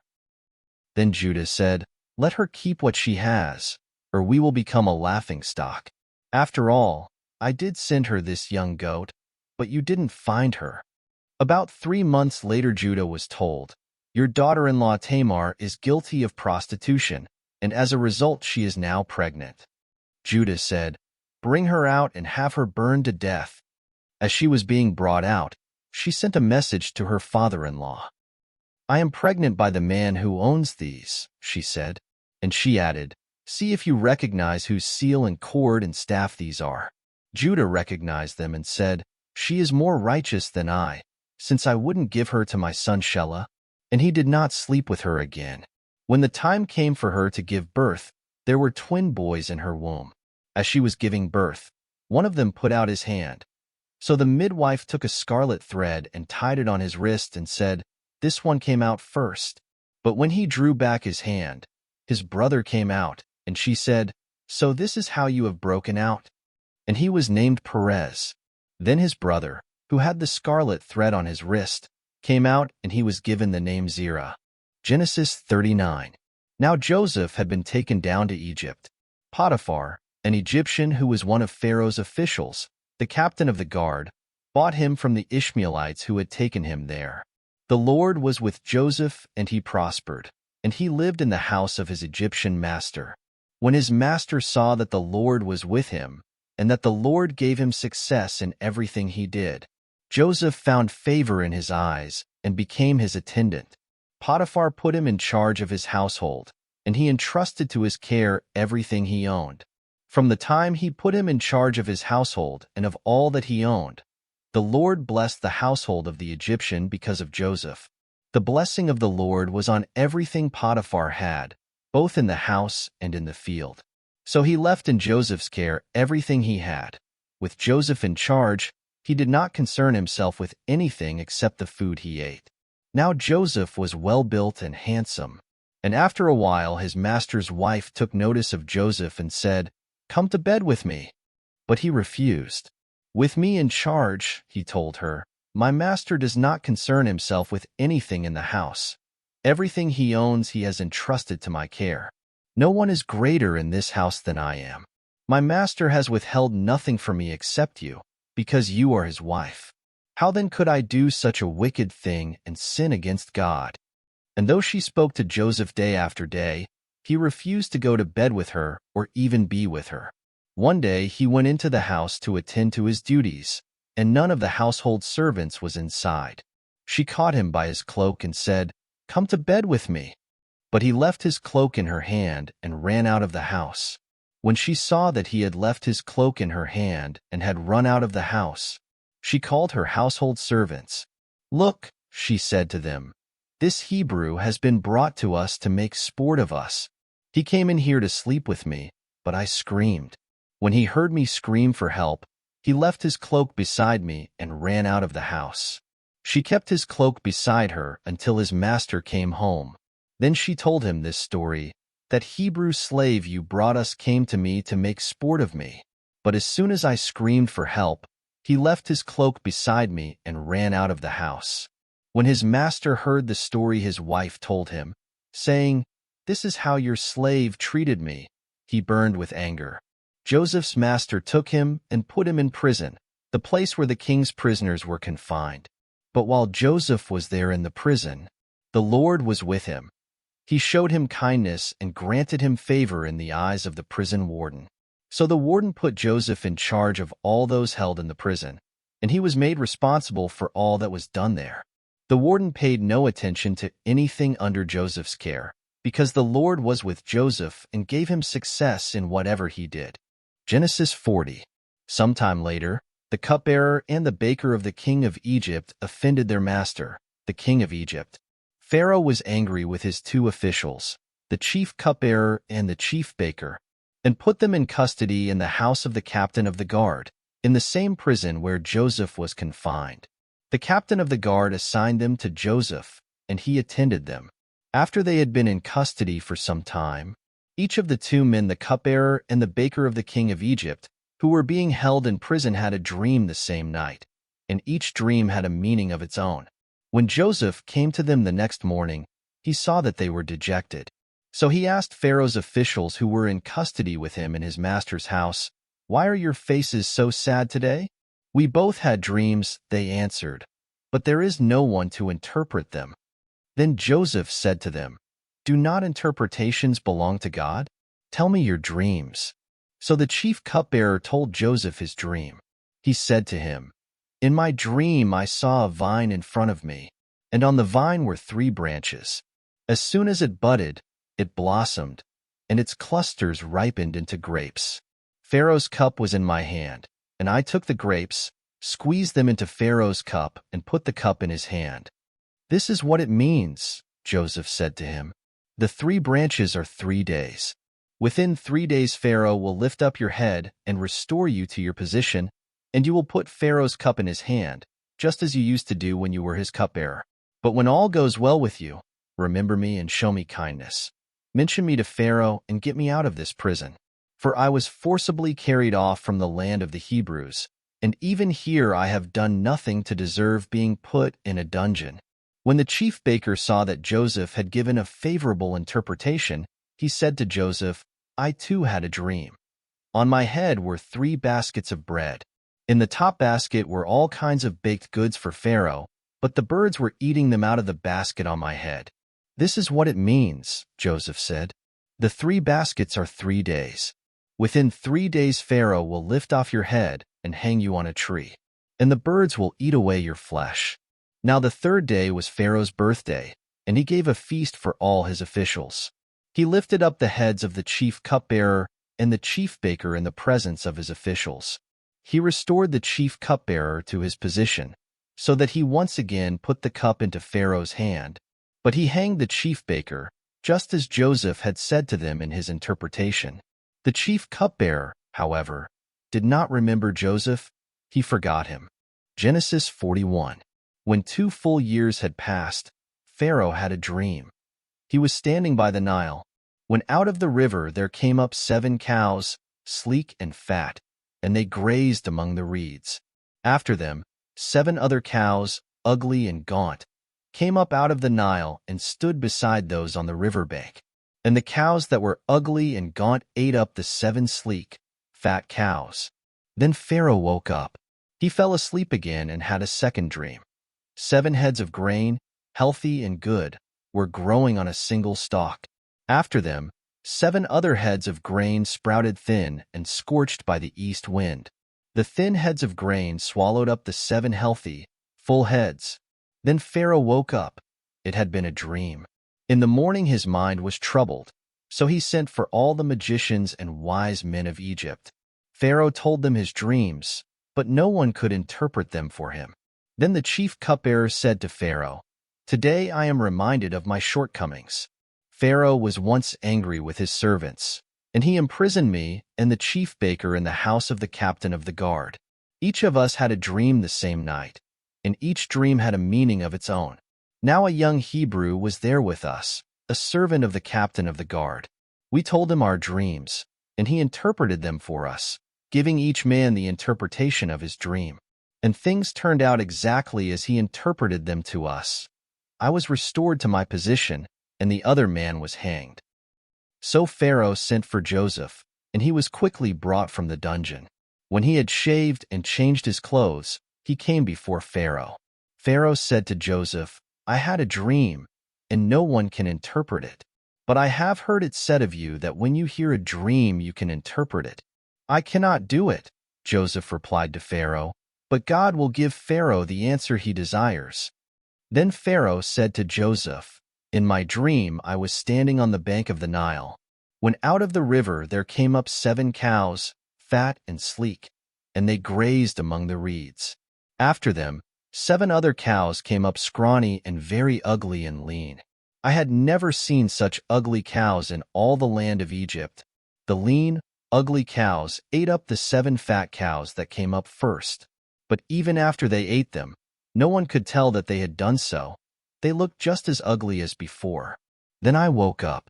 In my dreams I also saw 7 heads of grain, full and good, growing on a single stalk. After them, 7 other heads sprouted withered and thin and scorched by the east wind.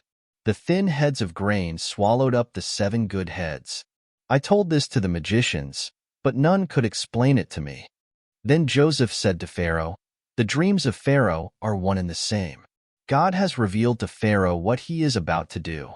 The 7 good cows are 7 years, and the 7 good heads of grain are 7 years.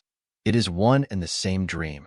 The 7 lean, ugly cows that came up afterward are 7 years, and so are the 7 worthless heads of grain scorched by the east wind. They are 7 years of famine. It is just as I said to Pharaoh. God has shown Pharaoh what he is about to do. 7 years of great abundance are coming throughout the land of Egypt, but 7 years of famine will follow them. Then all the abundance in Egypt will be forgotten, and the famine will ravage the land. The abundance in the land will not be remembered, because the famine that follows it will be so severe. The reason the dream was given to Pharaoh in two forms is that the matter has been firmly decided by God, and God will do it soon. And now let Pharaoh look for a discerning and wise man and put him in charge of the land of Egypt. Let Pharaoh appoint commissioners over the land to take a fifth of the harvest of Egypt during the 7 years of abundance. They should collect all the food of these good years that are coming and store up the grain under the authority of Pharaoh, to be kept in the cities for food.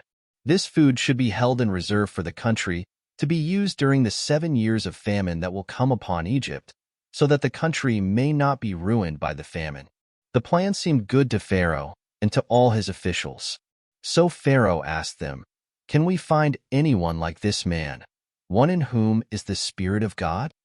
Then Pharaoh said to Joseph, "Since God has made all this known to you, there is no one so discerning and wise as you. You shall be in charge of my palace, and all my people are to submit to your orders. Only with respect to the throne will I be greater than you." So Pharaoh said to Joseph, "I hereby put you in charge of the whole land of Egypt." Then Pharaoh took his signet ring from his finger and put it on Joseph's finger. He dressed him in robes of fine linen and put a gold chain around his neck. He had him ride in a chariot as his second in command, and men shouted before him, "Make way!" Thus he put him in charge of the whole land of Egypt. Then Pharaoh said to Joseph, "I am Pharaoh, but without your word no one will lift hand or foot in all Egypt." Pharaoh gave Joseph the name Zaphenath-Paneah and gave him Asenath, daughter of Potipharah, priest of On, to be his wife. And Joseph went throughout the land of Egypt. Joseph was 30 years old when he entered the service of Pharaoh king of Egypt. And Joseph went out from Pharaoh's presence and traveled throughout Egypt. During the 7 years of abundance, the land produced plentifully. Joseph collected all the food produced in those 7 years of abundance in Egypt and stored it in the cities. In each city he put the food grown in the fields surrounding it. Joseph stored up huge quantities of grain, like the sand of the sea. It was so much that he stopped keeping records because it was beyond measure. Before the years of famine came, 2 sons were born to Joseph by Asenath, daughter of Potipharah, priest of On. Joseph named his firstborn Manasseh and said, "It is because God has made me forget all my trouble and all my father's household." The second son he named Ephraim and said, "It is because God has made me fruitful in the land of my suffering." The 7 years of abundance in Egypt came to an end, and the 7 years of famine began, just as Joseph had said. There was famine in all the other lands, but in the whole land of Egypt there was food. When all Egypt began to feel the famine, the people cried to Pharaoh for food. Then Pharaoh told all the Egyptians, "Go to Joseph and do what he tells you." When the famine had spread over the whole country, Joseph opened the storehouses and sold grain to the Egyptians, for the famine was severe throughout Egypt. And all the countries came to Egypt to buy grain from Joseph, because the famine was severe in all the world. Genesis 42. When Jacob learned that there was grain in Egypt, he said to his sons, "Why do you just keep looking at each other?" He continued, "I have heard that there is grain in Egypt. Go down there and buy some for us, so that we may live and not die." Then 10 of Joseph's brothers went down to buy grain from Egypt. But Jacob did not send Benjamin, Joseph's brother, with the others, because he was afraid that harm might come to him. So Israel's sons were among those who went to buy grain, for the famine was in the land of Canaan also. Now Joseph was the governor of the land, the one who sold grain to all its people. So when Joseph's brothers arrived, they bowed down to him with their faces to the ground. As soon as Joseph saw his brothers, he recognized them, but he pretended to be a stranger and spoke harshly to them. "Where do you come from?" he asked. "From the land of Canaan," they replied, "to buy food." Although Joseph recognized his brothers, they did not recognize him. Then he remembered his dreams about them and said to them, "You are spies. You have come to see where our land is unprotected." "No, my lord," they answered. "Your servants have come to buy food. We are all the sons of one man." Your servants are honest men, not spies." "No," he said to them, "you have come to see where our land is unprotected." But they replied, "Your servants were 12 brothers, the sons of one man, who lives in the land of Canaan. The youngest is now with our father, and one is no more." Joseph said to them, "It is just as I told you. You are spies, and this is how you will be tested. As surely as Pharaoh lives, you will not leave this place unless your youngest brother comes here. Send one of your number to get your brother. The rest of you will be kept in prison, so that your words may be tested to see if you are telling the truth. If you are not, then as surely as Pharaoh lives, you are spies." And he put them all in custody for 3 days. On the 3rd day, Joseph said to them, "Do this, and you will live, for I fear God. If you are honest men, let one of your brothers stay here in prison, while the rest of you go and take grain back for your starving households. But you must bring your youngest brother to me, so that your words may be verified and that you may not die." This they proceeded to do. They said to one another, "Surely we are being punished because of our brother. We saw how distressed he was when he pleaded with us for his life, but we would not listen. That's why this distress has come upon us." Reuben replied, "Didn't I tell you not to sin against the boy? But you wouldn't listen. Now we must give an accounting for his blood." They did not realize that Joseph could understand them, since he was using an interpreter. He turned away from them and began to weep, but then turned back and spoke to them again. He had Simeon taken from them and bound before their eyes. Joseph gave orders to fill their bags with grain, to put each man's silver back in his sack, and to give them provisions for their journey. After this was done for them, they loaded their grain on their donkeys and left. At the place where they stopped for the night, one of them opened his sack to get feed for his donkey, and he saw his silver in the mouth of his sack. "My silver has been returned," he said to his brothers. "Here it is in my sack." Their hearts sank, and they turned to each other trembling and said, "What is this that God has done to us?" When they came to their father Jacob in the land of Canaan, they told him all that had happened to them. They said, "The man who is lord over the land spoke harshly to us and treated us as though we were spying on the land. But we said to him, 'We are honest men. We are not spies. We were 12 brothers, sons of one father.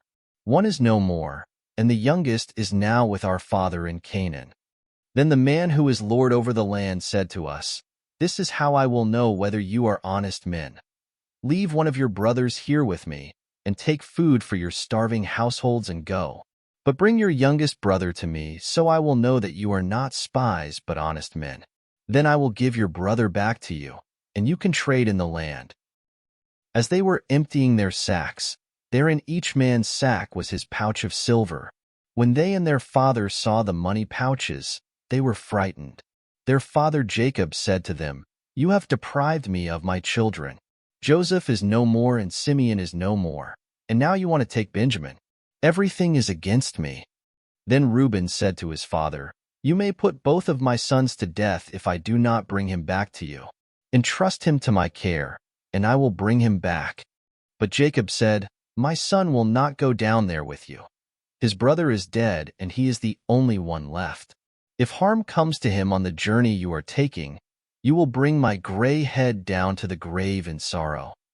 Genesis 43. Now the famine was still severe in the land. So when they had eaten all the grain they had brought from Egypt, their father said to them, "Go back and buy us a little more food." But Judah said to him, "The man warned us solemnly, 'You will not see my face again unless your brother is with you. If you will send our brother along with us, we will go down and buy food for you. But if you will not send him, we will not go down, because the man said to us, "You will not see my face again unless your brother is with you."'" Israel asked, "Why did you bring this trouble on me by telling the man you had another brother?" They replied, "The man questioned us closely about ourselves and our family. 'Is your father still living?' he asked us.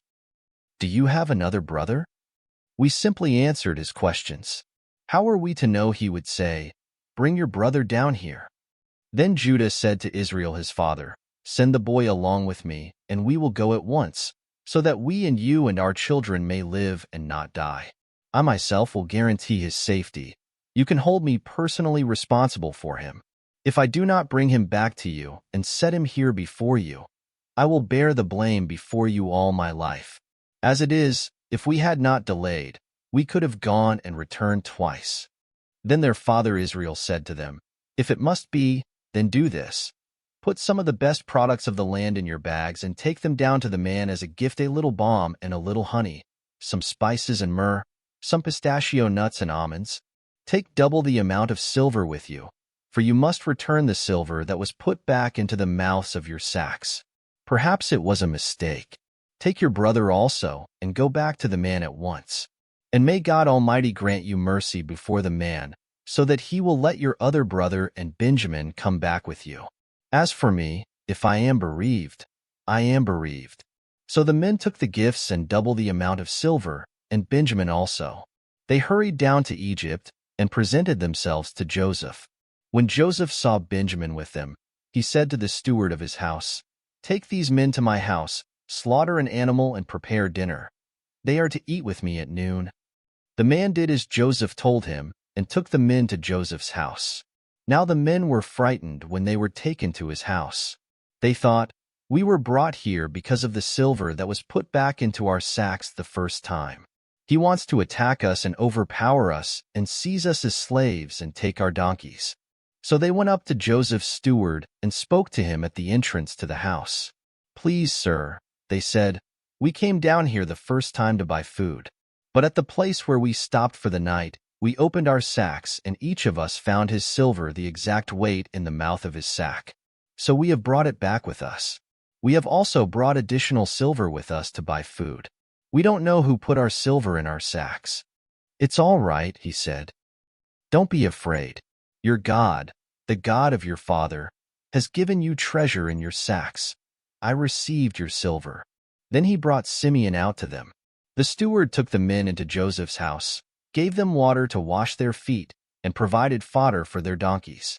They prepared their gifts for Joseph's arrival at noon, because they had heard that they were to eat there. When Joseph came home, they presented to him the gifts they had brought into the house, and they bowed down before him to the ground. He asked them how they were, and then he said, "How is your aged father you told me about? Is he still living?" They replied, "Your servant our father is still alive and well." And they bowed low to pay him honor. As he looked about and saw his brother Benjamin, his own mother's son, he asked, "Is this your youngest brother, the one you told me about?" And he said, "God be gracious to you, my son." Deeply moved at the sight of his brother, Joseph hurried out and looked for a place to weep. He went into his private room and wept there.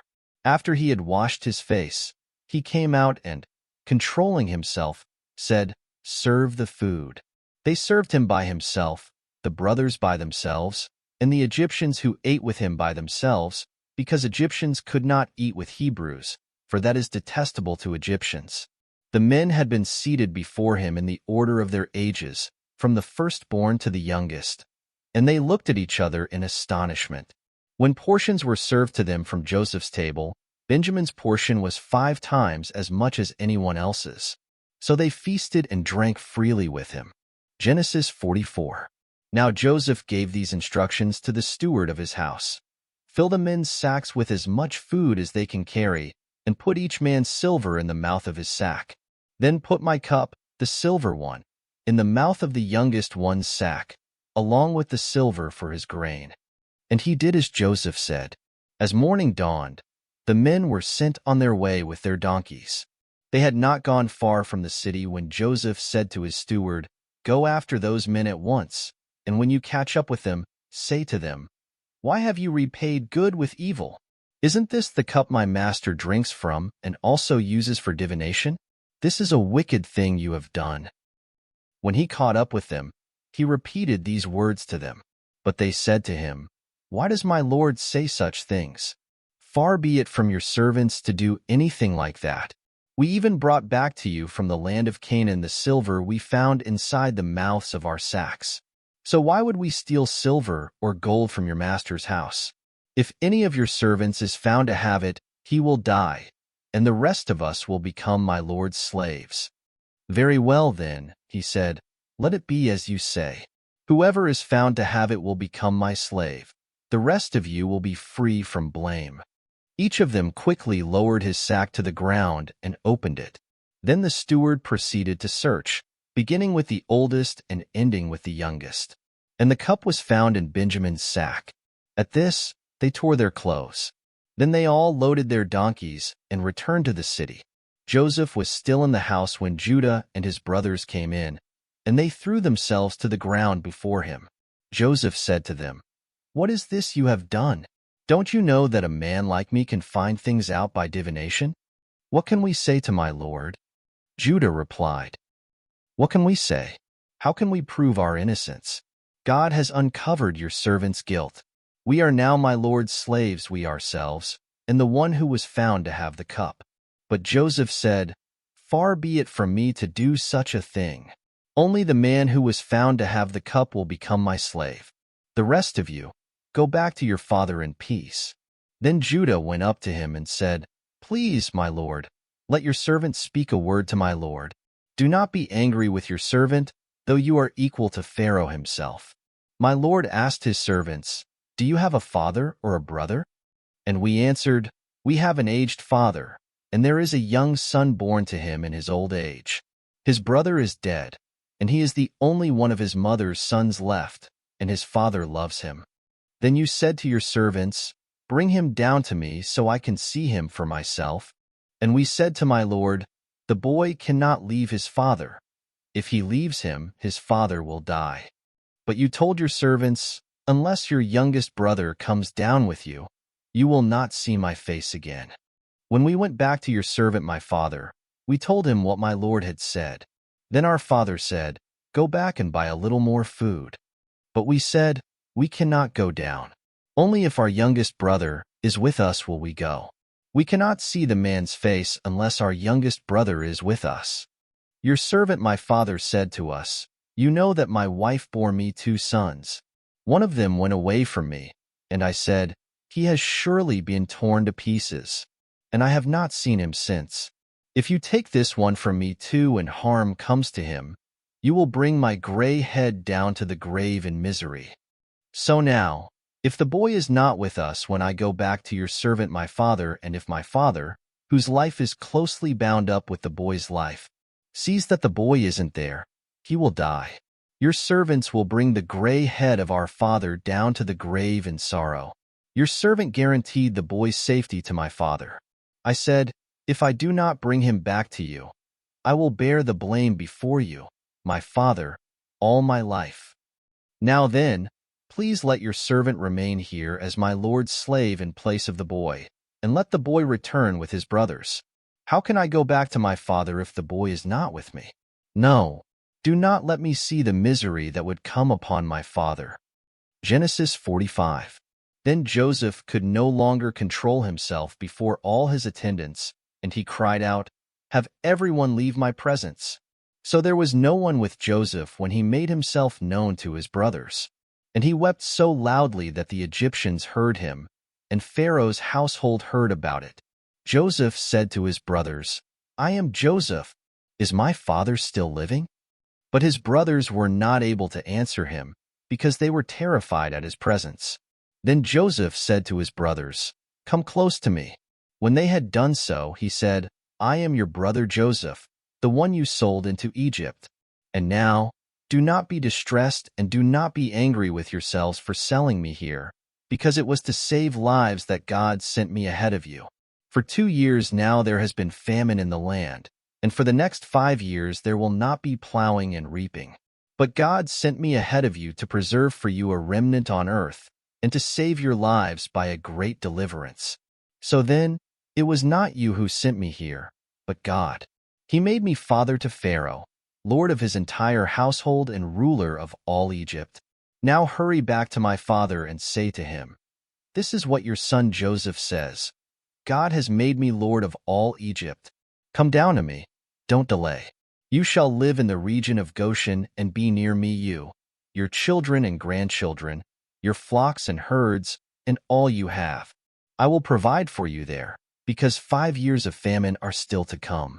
Otherwise you and your household and all who belong to you will become destitute.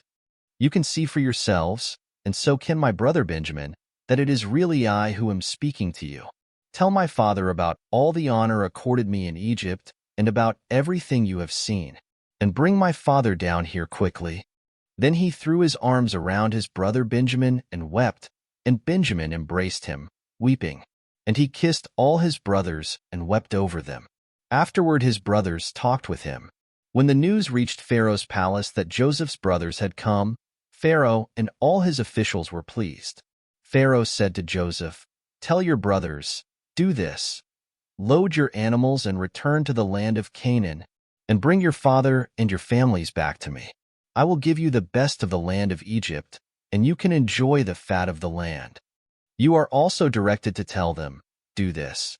Take some carts from Egypt for your children and your wives, and get your father and come. Never mind about your belongings, because the best of all Egypt will be yours." So the sons of Israel did this. Joseph gave them carts, as Pharaoh had commanded, and he also gave them provisions for their journey. To each of them he gave new clothing, but to Benjamin he gave 300 shekels of silver and 5 sets of clothes. And this is what he sent to his father: 10 donkeys loaded with the best things of Egypt, and 10 female donkeys loaded with grain and bread and other provisions for his journey. Then he sent his brothers away, and as they were leaving he said to them, "Don't quarrel on the way." So they went up out of Egypt and came to their father Jacob in the land of Canaan. They told him, "Joseph is still alive. In fact, he is ruler of all Egypt." Jacob was stunned. He did not believe them. But when they told him everything Joseph had said to them, and when he saw the carts Joseph had sent to carry him back, the spirit of their father Jacob revived. And Israel said, "I'm convinced. My son Joseph is still alive. I will go and see him before I die." Genesis 46. So Israel set out with all that was his, and when he reached Beersheba, he offered sacrifices to the God of his father Isaac. And God spoke to Israel in a vision at night and said, "Jacob, Jacob." "Here I am," he replied. "I am God, the God of your father," he said. "Do not be afraid to go down to Egypt, for I will make you into a great nation there. I will go down to Egypt with you, and I will surely bring you back again. And Joseph's own hand will close your eyes." Then Jacob left Beersheba, and Israel's sons took their father Jacob and their children and their wives in the carts that Pharaoh had sent to transport him. They also took with them their livestock and the possessions they had acquired in Canaan, and Jacob and all his offspring went to Egypt. He took with him to Egypt his sons and grandsons and his daughters and granddaughters, all his offspring. These are the names of the sons of Israel, Jacob and his descendants, who went to Egypt: Reuben, the firstborn of Jacob. The sons of Reuben: Hanok, Palu, Hezron, and Carmi. The sons of Simeon: Jemuel, Jamin, Ohad, Jachin, Zohar, and Shaul the son of a Canaanite woman. The sons of Levi: Gershon, Kohath, and Merari. The sons of Judah: Er, Onan, Shelah, Perez, and Zerah, but Er and Onan had died in the land of Canaan. The sons of Perez: Hezron and Hamel. The sons of Issachar: Tola, Puah, Jashub, and Shimron. The sons of Zebulun: Sered, Elon, and Yaliel. These were the sons Leah bore to Jacob in Paddan Aram, besides his daughter Dinah. These sons and daughters of his were 33 in all. The sons of Gad: Zephon, Haggi, Shuni, Esben, Eri, Arodi, and Areli. The sons of Asher: Imnah, Ishva, Ishvi, and Beriah. Their sister was Sarah. The sons of Beriah: Heber and Malchiel. These were the children born to Jacob by Zilpah, whom Laban had given to his daughter Leah, 16 in all. The sons of Jacob's wife Rachel: Joseph and Benjamin. In Egypt, Manasseh and Ephraim were born to Joseph by Asenath, daughter of Potipherah, priest of On. The sons of Benjamin: Bela, Becher, Ashbel, Gera, Naaman, Ahi, Rosh, Muppim, Huppim, and Ard. These were the sons of Rachel who were born to Jacob, 14 in all. The son of Dan: Hushim. The sons of Naphtali, Jaziel, Guni, Jezer, and Shillem. These were the sons born to Jacob by Bilhah, whom Laban had given to his daughter Rachel, 7 in all. All those who went to Egypt with Jacob, those who were his direct descendants, not counting his sons' wives, numbered 66 persons. With the 2 sons who had been born to Joseph in Egypt, the members of Jacob's family, which went to Egypt, were 70 in all. Now Jacob sent Judah ahead of him to Joseph to get directions to Goshen. When they arrived in the region of Goshen, Joseph had his chariot made ready and went to Goshen to meet his father Israel. As soon as Joseph appeared before him, he threw his arms around his father and wept for a long time.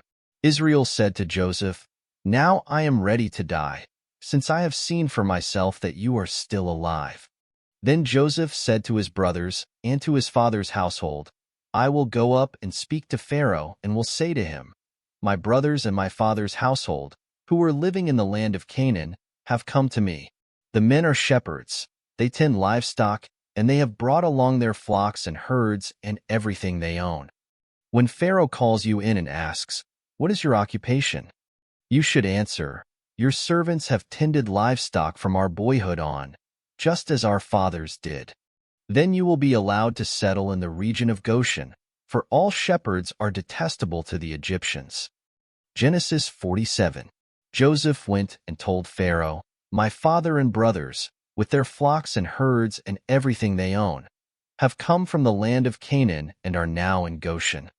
He chose 5 of his brothers and presented them before Pharaoh.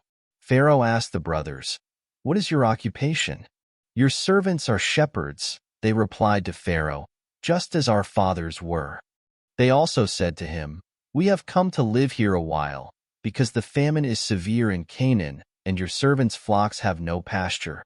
So now, please let your servants settle in Goshen." Pharaoh said to Joseph, "Your father and your brothers have come to you, and the land of Egypt is before you. Settle your father and your brothers in the best part of the land. Let them live in Goshen.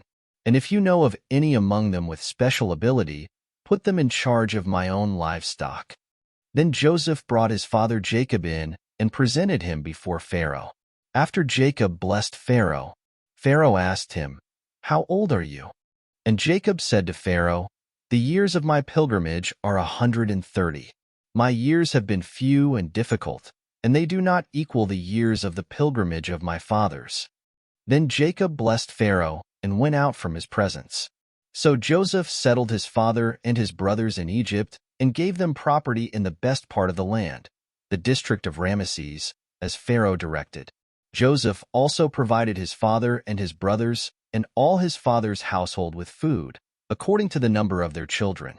There was no food, however, in the whole region because the famine was severe. Both Egypt and Canaan wasted away because of the famine. Joseph collected all the money that was to be found in Egypt and Canaan in payment for the grain they were buying, and he brought it to Pharaoh's palace. When the money of the people of Egypt and Canaan was gone, all Egypt came to Joseph and said, "Give us food. Why should we die before your eyes? Our money is used up." "Then bring your livestock," said Joseph. "I will sell you food in exchange for your livestock, since your money is gone." So they brought their livestock to Joseph, and he gave them food in exchange for their horses, their sheep and goats, their cattle and donkeys. And he brought them through that year with food in exchange for all their livestock.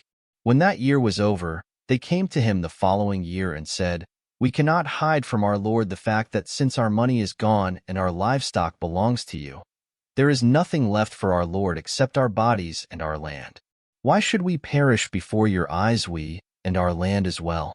Buy us and our land in exchange for food, and we with our land will be in bondage to Pharaoh.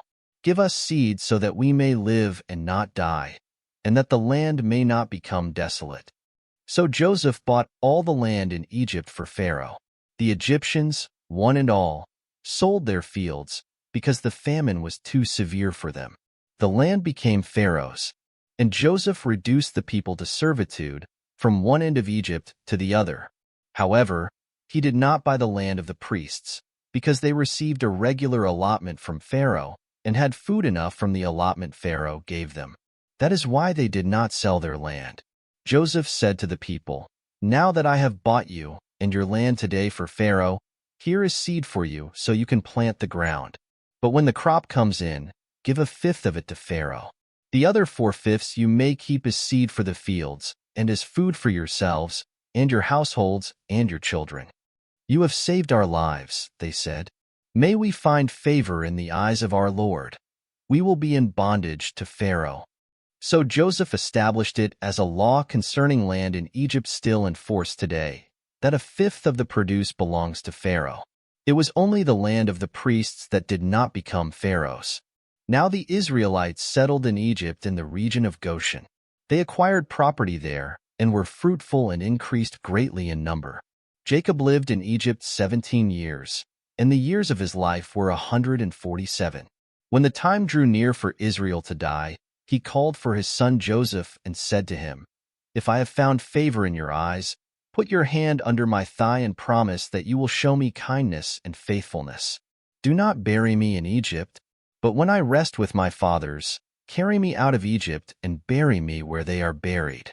"I will do as you say," he said. "Swear to me," he said. Then Joseph swore to him, and Israel worshipped as he leaned on the top of his staff.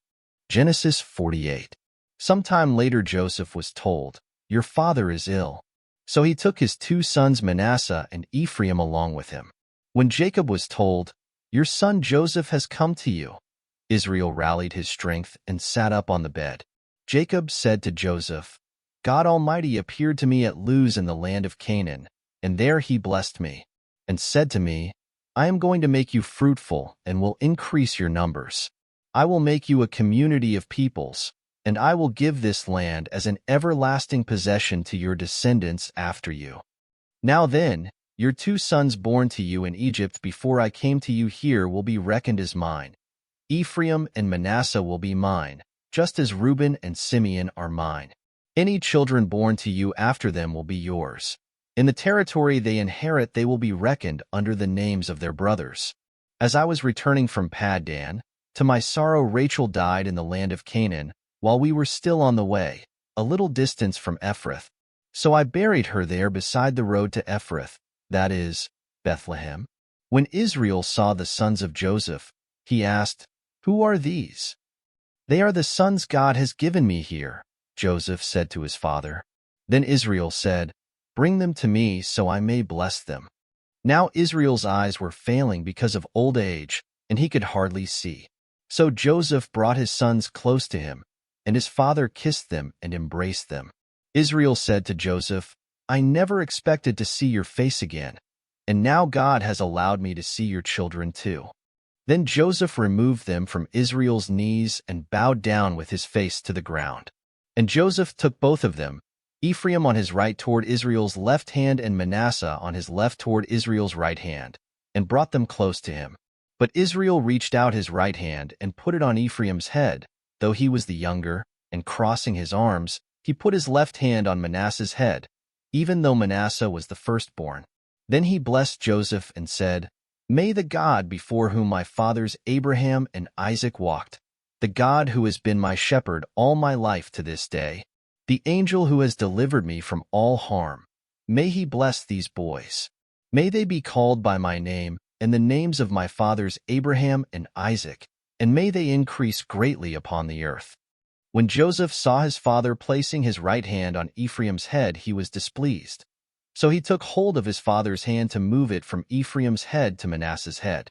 Joseph said to him, 'No, my father, this one is the firstborn. Put your right hand on his head.' But his father refused and said, 'I know, my son, I know. He too will become a people, and he too will become great. Nevertheless, his younger brother will be greater than he, and his descendants will become a group of nations.' He blessed them that day and said, 'In your name will Israel pronounce this blessing.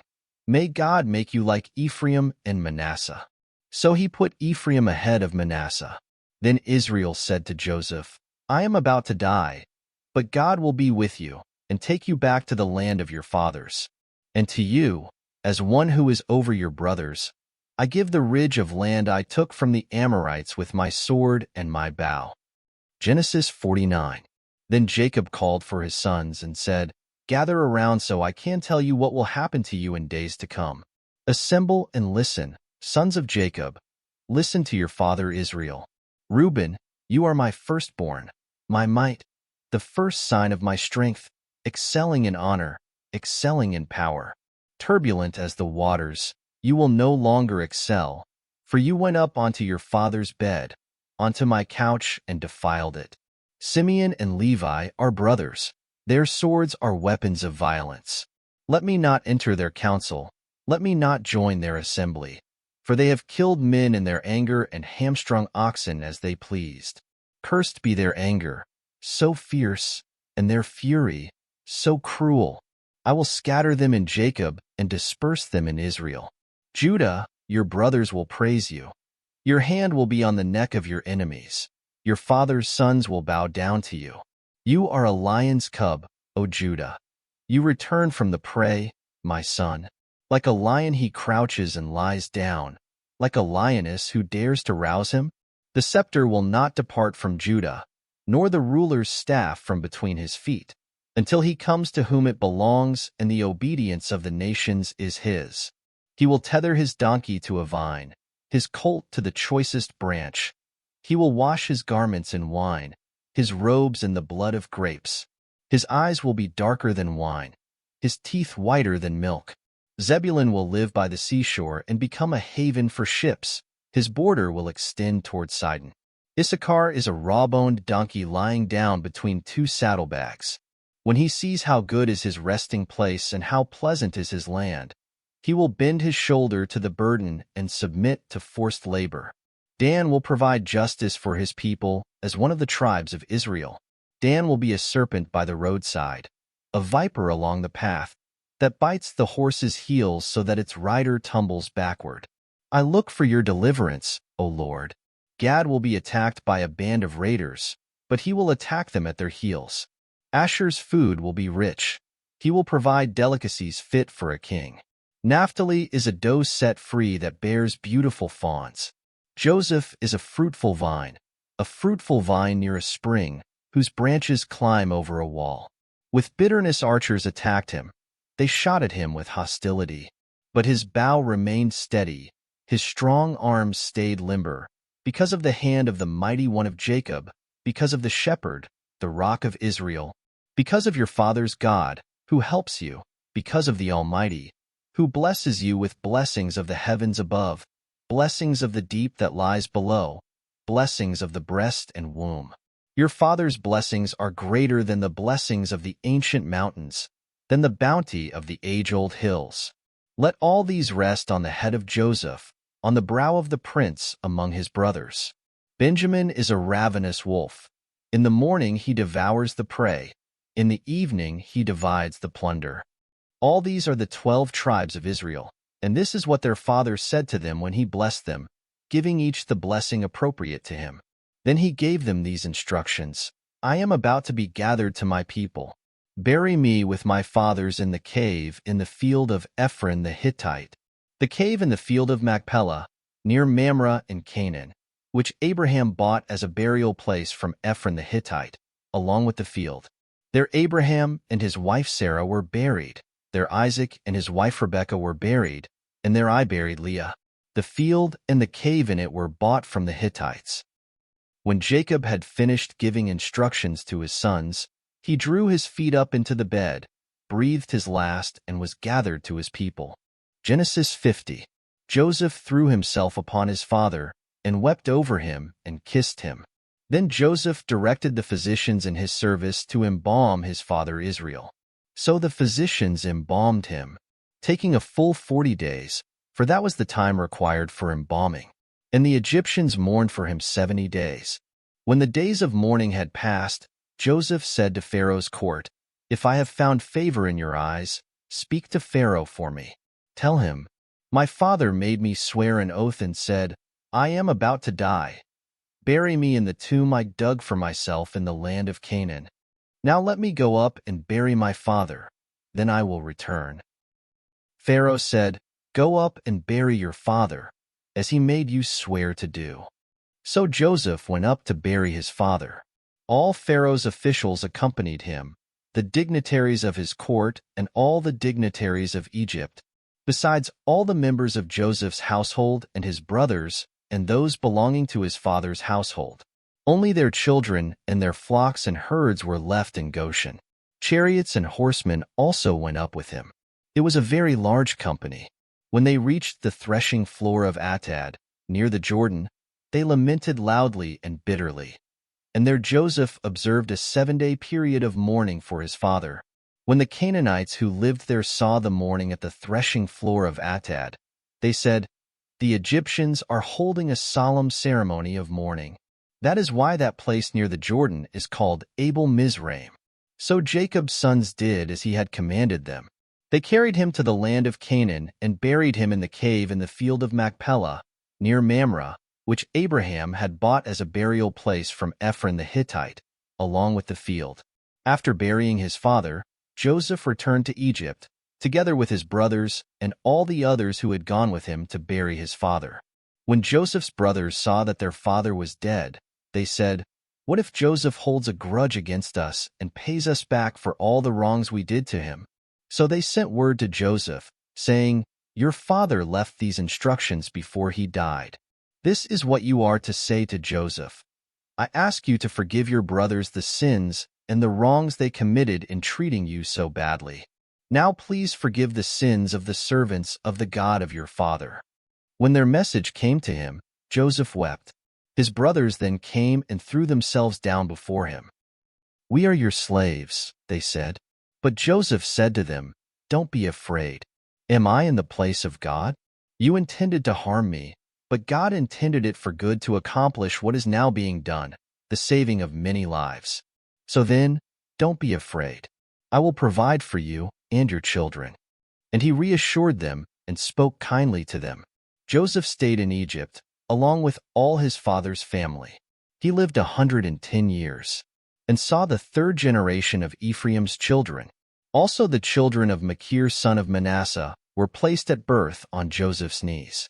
Then Joseph said to his brothers, "I am about to die, but God will surely come to your aid and take you up out of this land to the land he promised on oath to Abraham, Isaac, and Jacob."